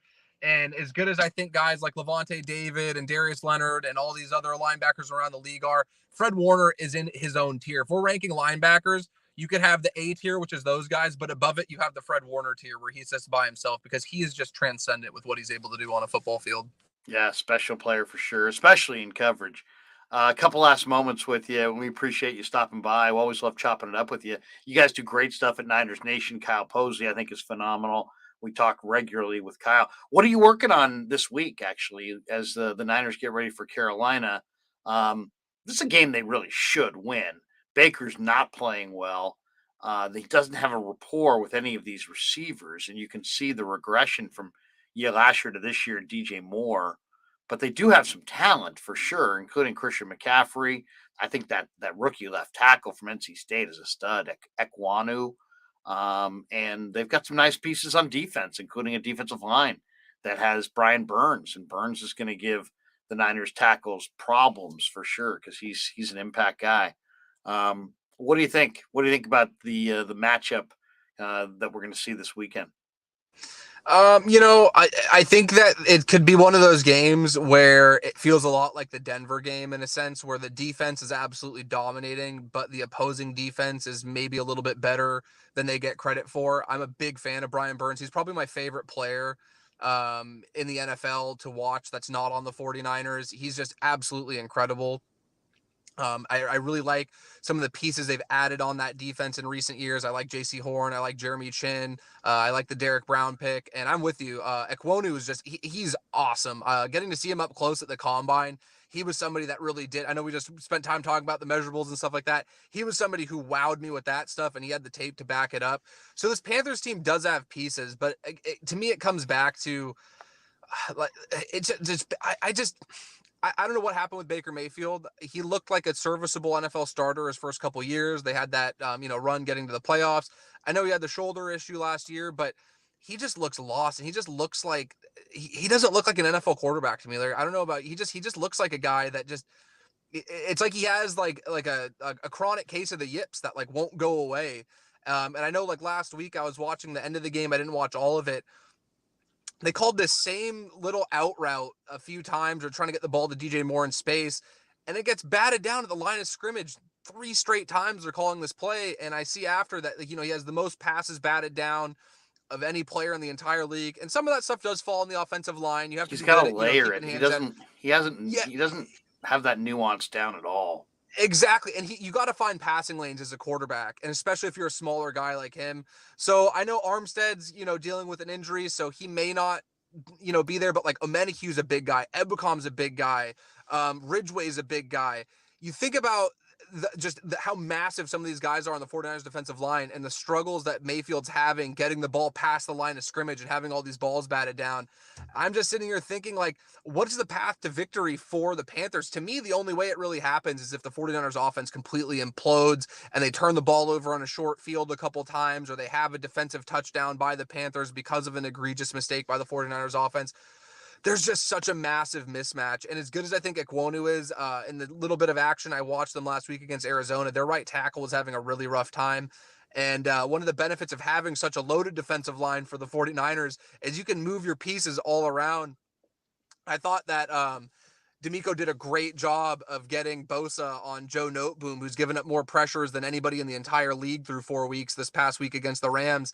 And I could see something similar happening where they're attacking the right tackle on the right side of that offensive line for Carolina. So, I think the 49ers are going to win the game, and I think that they can do so convincingly. And the only real path to victory for Carolina, again, is going to be the 49ers. They would have to have an egregious turnover. They would have to be, they were 10% on third downs in Denver. It would have to be one of those just abysmal, horrific performances by the offense for Carolina to have a chance, in my opinion. Next time this team comes home, they get Kansas City. And to me, that's going to be the test for this defense. If they can shut down Andy Reid and Kansas City. Now, Kansas City plays Buffalo the week before. And if they beat Buffalo in that game, the 49ers might catch a Chiefs team that's riding a little high and knock them off their pedestal. But if they lose that game to Buffalo as tightly as that top seed is going to be contested in the AFC, man, Kansas City's going to come in full bore, and you're going to see one of the great offensive, coaches and quarterbacks against maybe the league's best defense. I'm really looking forward to that. To me, if that's the game, like for Nick Bosa, if he wants to win the MVP or Defensive Player of the Year, it's like if he has a monster game against Mahomes and the Chiefs, with the big audience watching, I could see that being kind of a coming out party for Bosa to that next level where he's like separating from the other great defensive pass rushers in the game. But that to me is going to be the point. If the 49er defense can absolutely, shut down Reed and Mahomes and company, that will make me go, yeah, you know what? Jordan might be right. It might be 2000 Ravens, 2002 Bucks, not just a great D, but like a historic D, a truly historic defense.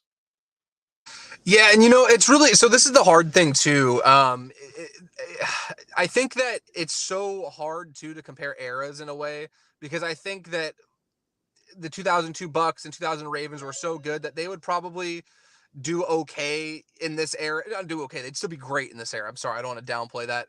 But I do think like what the 49ers are doing in an era that is so quarterback friendly and with offenses spreading the field the way they are and how much that the NFL has really kind of favored their product towards offenses is really what makes it so impressive to me because it felt like, with those Ravens and those Bucks teams, they were so good at shutting down the run. And then when they were able to shut down the run, teams had such a hard time throwing against them.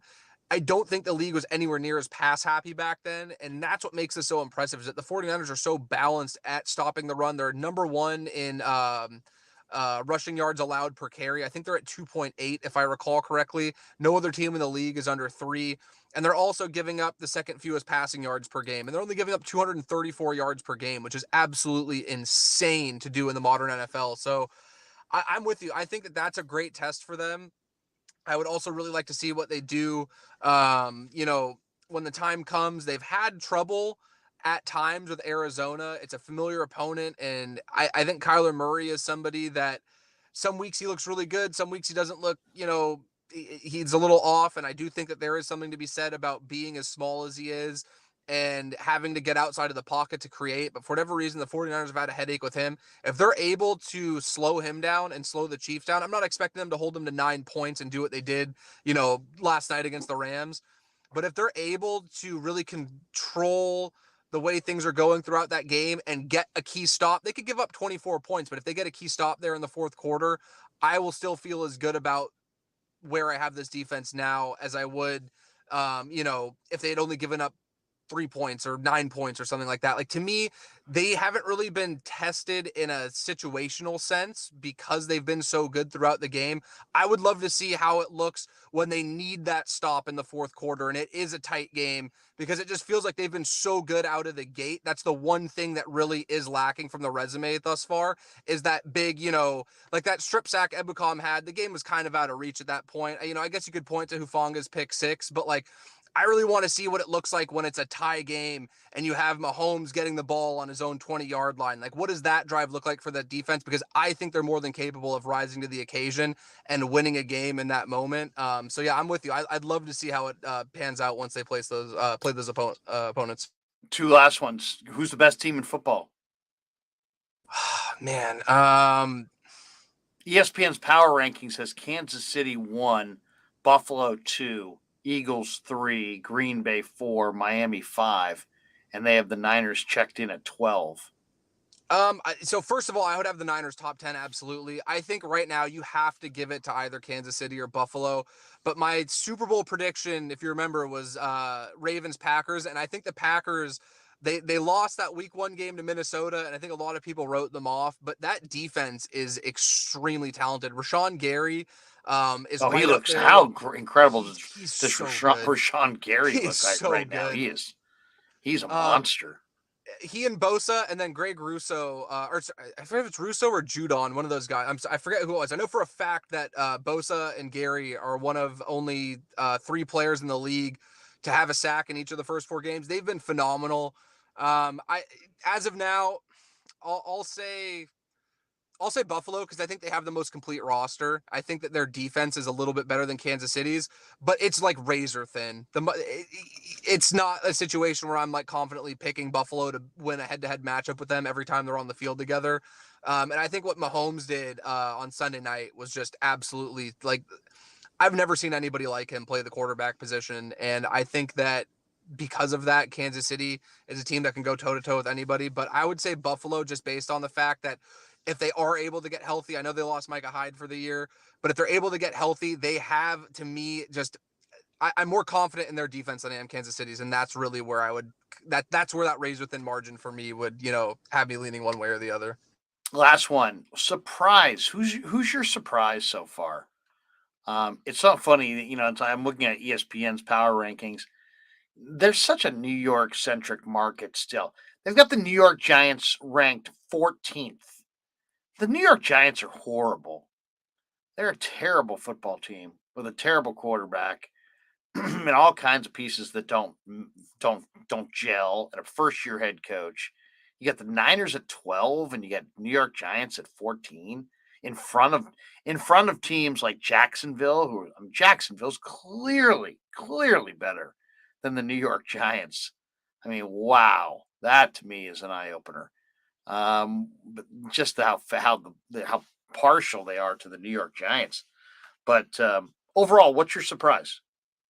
Honestly, Jacksonville's up there. I did not think they would look this good this fast. That's to credit to Doug Peterson and that coaching staff. And, our old friend Trent Baalke, I think they've done a better job putting that roster together than maybe they've gotten credit for. I always try to be positive with these, but I'll be honest. My biggest surprise is, I thought that the Tennessee would win the AFC South, but Indianapolis has just looked lost. Like they've just looked like Matt Ryan looks old. It's just brutal to watch, and I think it's a situation. I thought they were going to win the Super Bowl with Frank Reich and Chris Ballard. I think Frank Reich is a tremendous coach. I think Chris Ballard's an awesome young GM, but they're not. Mm-hmm. They're this latest move to get Matt Ryan. No. So, I don't know how much what you feel about this. I'd be interested to hear your thoughts. I think there's a very compelling argument to be made where people talk about the fact that, like, their three best players, Shaquille Leonard, a linebacker, you have Quentin Nelson, a guard, and Jonathan Taylor, a running back. While they're all exceptional football players, I do think there is value in having your best player be an edge rusher, be a quarterback, be a receiver, be a corner. And I just think that there's a little bit of, their roster's top heavy at positions that maybe don't carry the same value as others. And I'm wondering if that's something that's, I don't say catching up to them, but it's kind of, it's easy to look at what they've done and the picks they've made and the way they built up that offensive line. Cause I'm with you. I think Ballard's done a phenomenal job. But I'm also sitting there and I'm like, I do wonder how much that plays into things when their three best players maybe play positions that don't hold the same value that they once did.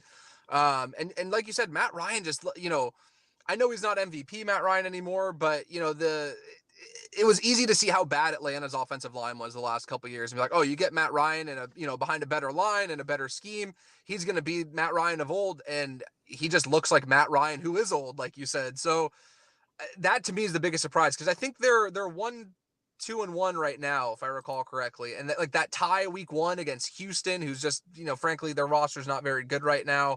I expected more out of Indianapolis, and I don't see it really getting better for them, and that's probably my biggest surprise. I thought that they would be a team that would win 10 games, even if I had Tennessee winning the division still. I thought that it would be a battle into, late December, early January with those two teams. And while it's still close now, I think Tennessee's on the upswing. And I just feel like Indianapolis, where's the optimism? Like, where do they get better going forward? Yeah. No, I mean, there's a couple teams in the AFC that I'm just like, what happened? The Colts are definitely one of them. They got one win against the Chiefs. And in last year, the Colts took the ball away. They produced 33 turnovers. And this year, they're not taking it away. They forced 3 turnovers through 4 games. And that's made a huge impact as well. But I think they just made the wrong call on the quarterback. My God, that was bad. And then the Patriots. I mean, I can't remember a Bill Belichick team that couldn't stop the run, but Baltimore rumbled 126 yards in the second half in week 3. And then Green Bay ran for almost 200 yards on 35 carries last week. So, I mean, New England, a Belichick defense that can't stop the run. I mean, that also is a surprise. I don't love New England's made some. I think Bill Belichick, the general manager, has undone Bill Belichick, the head coach. They've made some really bad decisions. They're paying Jonnu Smith and Nelson Aguilar and all the Devontae Parker, and it's like, what are you guys doing? I mean, it's these are marginal weapons, and they're paying them top flight, freight. So very, very interesting year in the NFL. The other takeaway I would say is that everybody's so average. It's like there's nobody who's awesome, really. I like Kansas City, I like Buffalo. Philly looks good. There's a couple, but there's nobody who's a disaster. They're just kind of like a large bottom third of the league. You know what I mean? It's like the quality of play is not great, but there's not like that one team. Oh, they're not going to win a game. There's not that kind of a team in the league. It doesn't seem like it. There's Houston's the worst team. They could beat a number of teams this year. You know what I mean?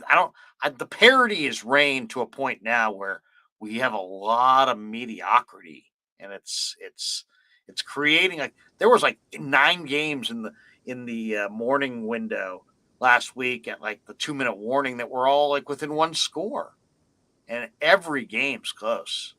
Very few games are one-sided. I saw a really interesting stat. I forgive me for not knowing the exact number, if I remember correctly, because I tweeted about it. It was I think 23 games have been decided by 3 points or less, and that's the most through 4 weeks ever in NFL history. So you're right, the parity's there, but if you get a crappy game that ends with a game-winning field goal at the end, the parity may be there, but the product might not be what you want it to be. And it kind of ties back to what we were talking about with the Giants when I first came out. To me, the worst thing you could be in sports is mediocre, because when you're bad, you can at least focus on the draft the next year. You can get excited about that, top pick and start looking forward. If you're good, you're obviously thinking about the playoffs, but when you're just kind of stuck in the middle and you're just average, to me, that's the absolute worst place to be in sports. And you're right. It feels like there's a good portion of the NFL that's just kind of stuck in this no man's land where they're not going to be getting that top pick next year. They're also not going to make the playoffs this year. They're going to be stuck somewhere, pick 12 to 17 in that range. And there's not really, a lot to be excited about as an NFL fan when it comes to that. So I think there's a lot of really good stuff in the league, but I agree. It feels like there's a lot of the league where there's not really a lot of direction going forward. A perfect example to me is the Bears. I think Justin Fields has moments where he looks incredible. I wasn't particularly high on him coming out, but I know that's where a lot of their hope was steeped. They're like, hey, we finally got this franchise quarterback going forward. He doesn't look very good through the first few games. And where is the optimism now? The roster's pretty bare for the most part. I do like, Brisker they brought in from Penn State. I liked Gordon out of Washington. They have a couple young pieces on that defense, but it's if you're a Chicago Bears fan, where's the optimism going forward? You have this mediocre product in the present, and you're probably going to win enough games that you're not going to be picking top 5 again next year. So it's you get stuck in this no man's land. And I just feel like that's the worst place to be as a fan of a sports team. And it seems like so many are stuck in that in this moment. Yeah, that's a great point. The Bears just look like really lost in the red zone, and maybe the Niners would have under Trey Lance as well. It's just just having a hard time connecting in the red zone. You got to have reps. You got to have it. You got to have a little experience when the windows get smaller. The division. We'll finish on the division. The Niners kind of look like, even though I don't know how the season's going to go, I do still think they are probably the best team positioned into the future in their division. Seattle doesn't have their quarterback of the future. Pete's an older guy. Probably, there's going to be some transition there in Seattle. They don't really have a lot of blue chip pieces. They got a couple, but nothing's truly spectacular. Not a lot of momentum. The Rams have sold out to get that one bowl, and they have 5 or 6 of the NFL's best 10 players. But how long is Aaron Donald going to play? How long's Stafford going to play? How long they just seem like they got a number of guys that are kind of at the end, and their window seems to be closing, and they've given away a lot of draft capital. And then you got Arizona, and I thought Arizona had tremendous momentum, but now I'm thinking, man, they might be a couple weeks away from firing Kingsbury. Kyler seems like he sends off some like really angry vibes at different times in the game where it's like, like he's like beyond just frustrated with his teammates. Like he truly hates his teammates. Their chemistry seems weird. I don't know. They're a hard team to read. Um, I like Kyler, but I don't know what their future looks like, and they've got no tradition there, obviously. So I think if you're a 49er fan and you're just looking at the NFC West, I think you got to feel really good. Kind of look at you may have had like a 13 or 14 player draft class when you consider the practice squad and the roster this year. You didn't even have a first round pick, and you got a young quarterback who you could either trade or you can develop, hopefully develop. They got a lot of stars. They got a stadium that produces a ton of revenue. 49ers look, I don't know. To me, they look like well positioned to have a nice little consistent run of success here over the next 5 to 6 years. Am I reading that wrong? Is that wishful thinking? How do you see the NFC West? No, I think you're right on, right on the mark, Larry. And I think that's why, like, yeah, to me, the quarterback stuff, it's important and I get it, but like it became nauseating because it overshadowed how good the roster was 2 through 53 and how well they've positioned themselves to be a contender going forward, and how many of these guys are in their prime or near their prime, or you have this window for the next few years where, you know, I'm not saying that I think this is going to happen, but there is a realm of possibility where a couple years from now they could be a playoff team with Brock Purdy starting. Like that's how good this team is, and I think that ties into how good their evaluations are across the board. Every team misses, and that's one thing that I get sick of in this discourse when you talk about this construction of this roster is everybody points to the misses. Guess what? Everybody has them, but not everybody has a Fred Warner. Not everybody has a George Kittle or a Talanoa Hufanga or a Dre Greenlaw.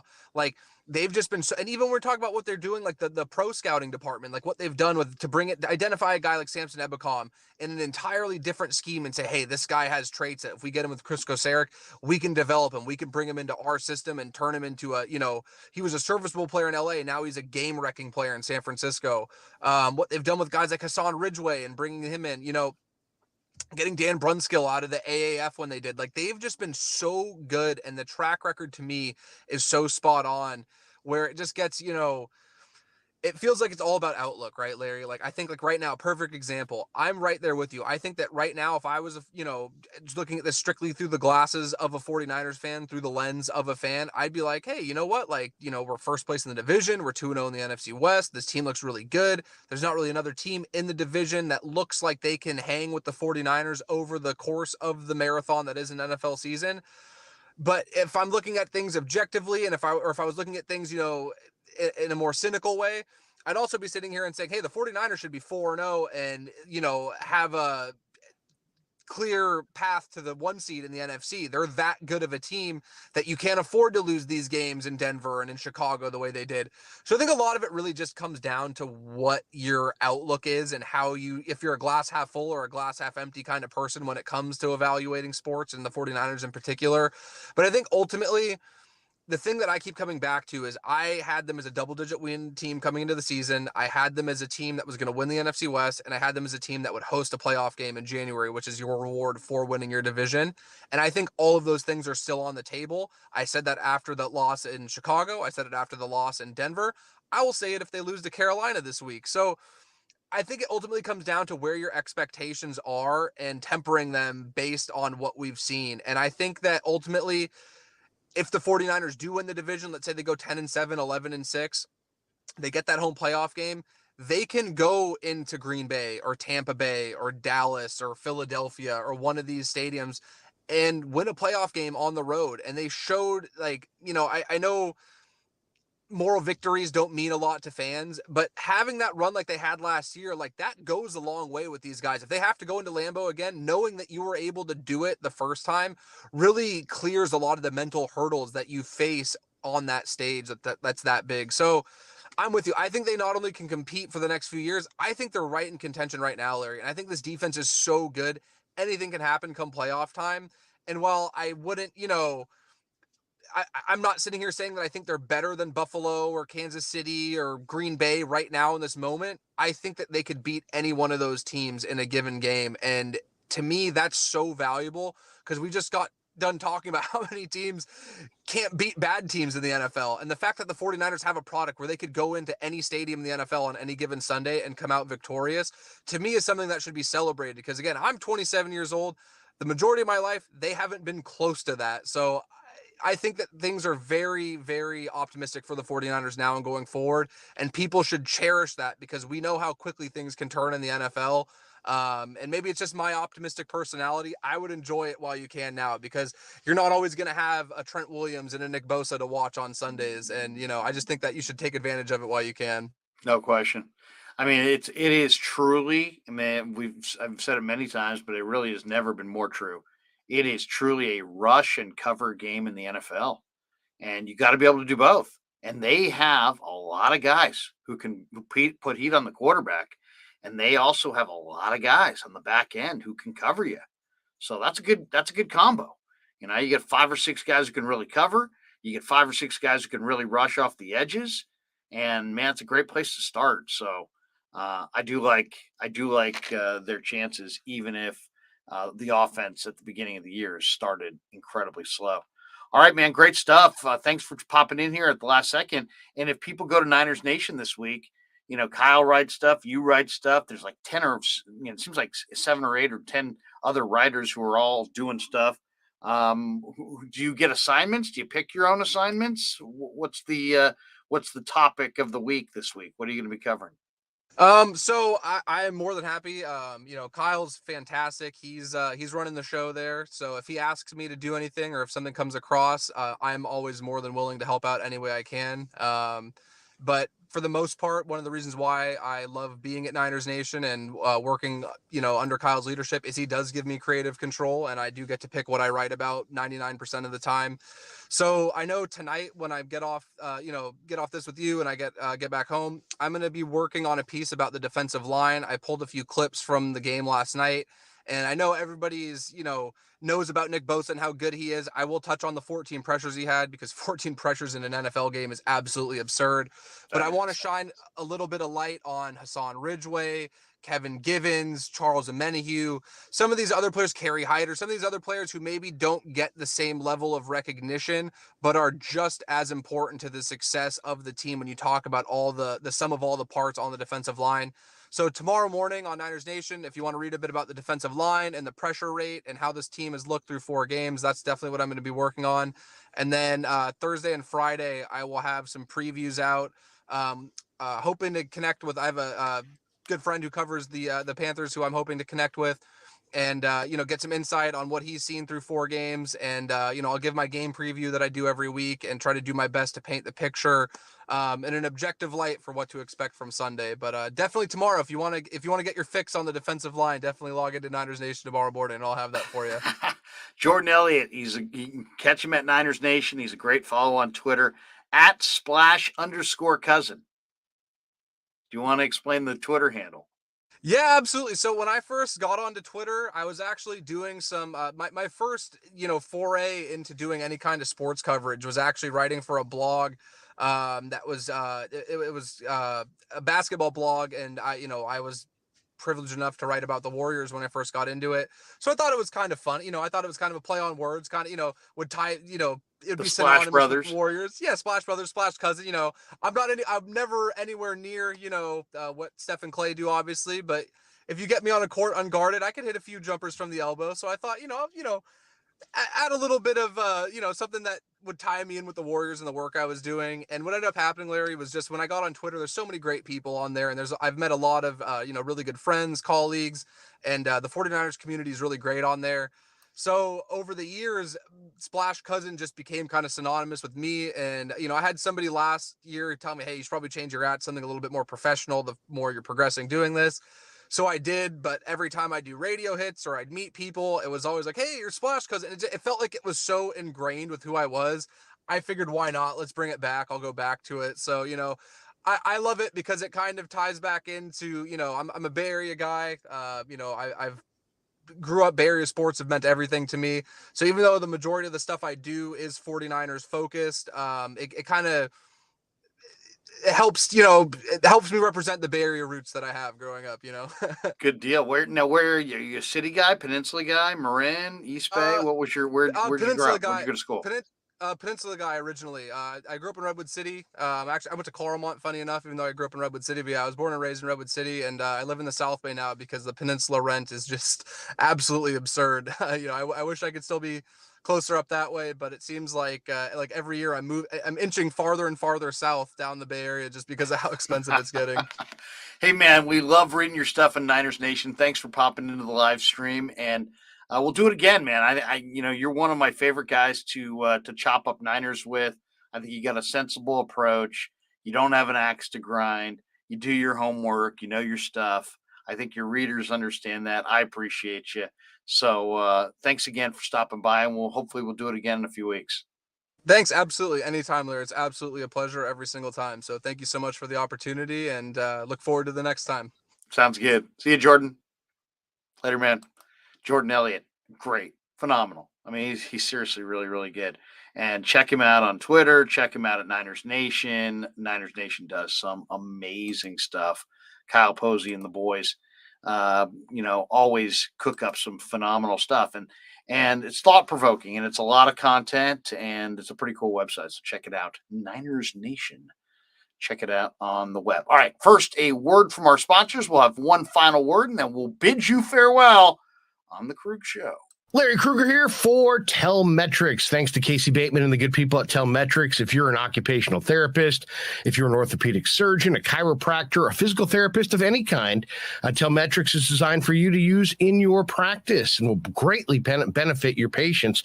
Telmetrics uses computer vision and artificial intelligence and provides a platform for outpatient rehab therapy services, both in the clinical and the telehealth environments. So using Telmetrics can improve your patient's experience and much more. So for all your sports injury needs, or if you're a physical rehabilitation specialist of any kind, make sure you use telmetrics.co,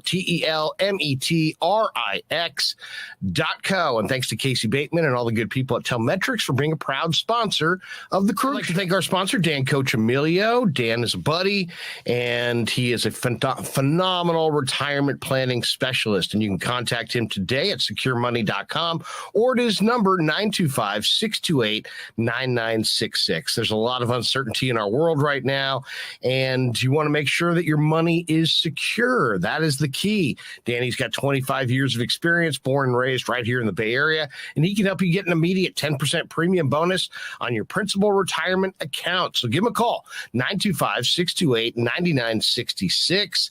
He'll make an appointment with you, and you can sit down. It's not a one-size-fits-all kind of a deal. He'll consult with you and come up with a strategy to get you going to where you want to be. Once again, 925-628-9966, securemoney.com on the web.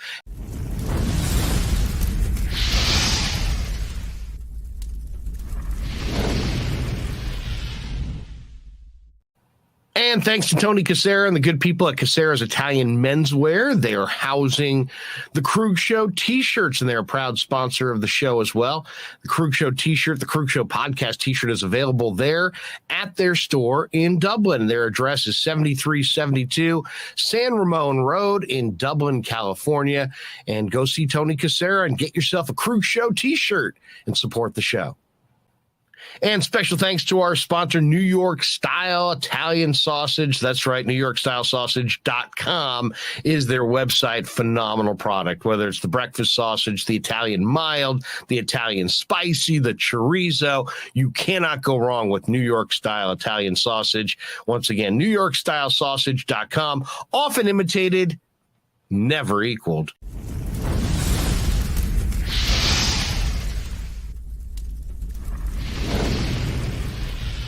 We grew up with a Sunday dinner. That means no matter how busy you were, no matter where the hell you were, you came to dinner on a Sunday night.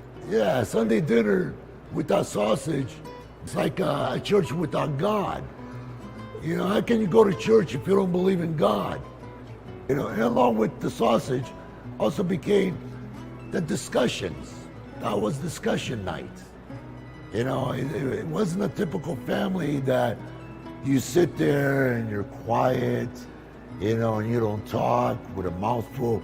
Oh no, man. Italians talk when they're eating. Italians even talk when they're sleeping. And definitely we talk with our hands.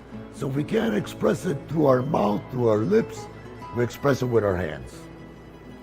So, and that's what sausage is, really. It's an expression, you know, that life is good.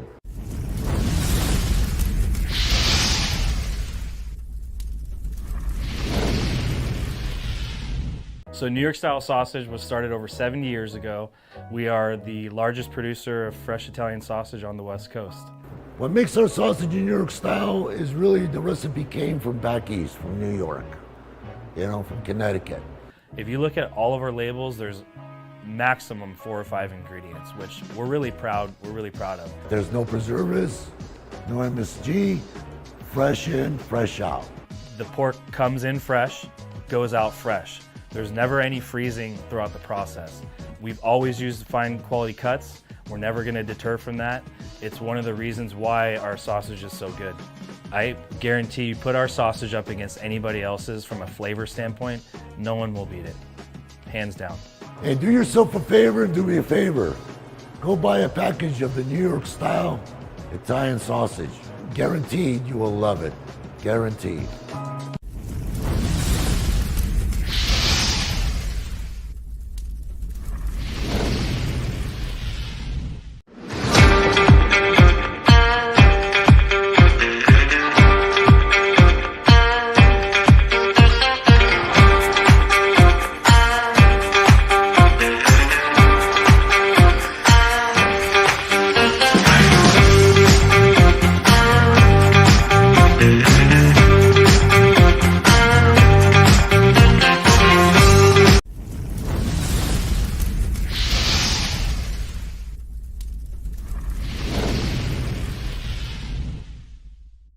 Down the home stretch on a Krueg show. Thanks to Danny. Thanks to Jordan Elliott. Rye sitting this one out tonight. But thanks to all of you in the chat. Lester says, last post-game SF Giants game of the Giants season. He says, bye, everyone. Lester, you don't have to leave just because the Giants are checking out. We will do more live streams. We will be talking postseason baseball. We will be coming on after Warrior basketball. We will continue to talk 49er football. And, of course, we are going to cover the offseason, the fire, the offseason, with the hot stove, call it the hot stove.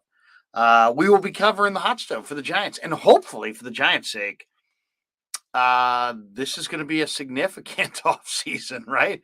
That's kind of the hope, at least, that they're going to do something of significance and give us a lot to talk about. So if that's not the case, that will be disappointing, but we'll cover that as well. And we'll go through the ups and the downs of the baseball off season. And every time the Giants every time I see a rumor that is in any way connected to the Giants, I will share it on Twitter as well as discuss it on our live streams on the Krueg Show. So thanks to the boys. Thanks to all of you. Tomorrow, I believe we're down in Santa Clara covering the 49ers again. We're also going to be starting to do some interviews tomorrow, getting ready for 49ers and Panthers. That's right. The Niners and the Panthers in Charlotte in week 5.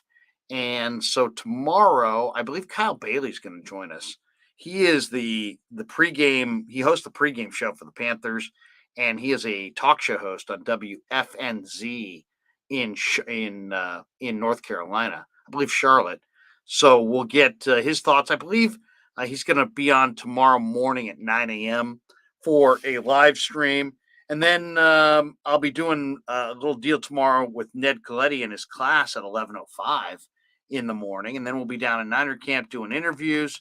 And hopefully we'll do a live stream tomorrow night and maybe bring you some of the video from training camp and talk a little bit about the sports stories of the day and kind of look ahead to the Niners and the Carolina Panthers. All right, everybody. Have a great night. We'll see you tomorrow on the Krueg Show. Yeah, never met a man I've been scared of. Careful, you won't get exactly what you asked for. Here for whatever you bring me, getting handled. I answer to no one, I don't need to hassle. Yeah, we ain't never fall back.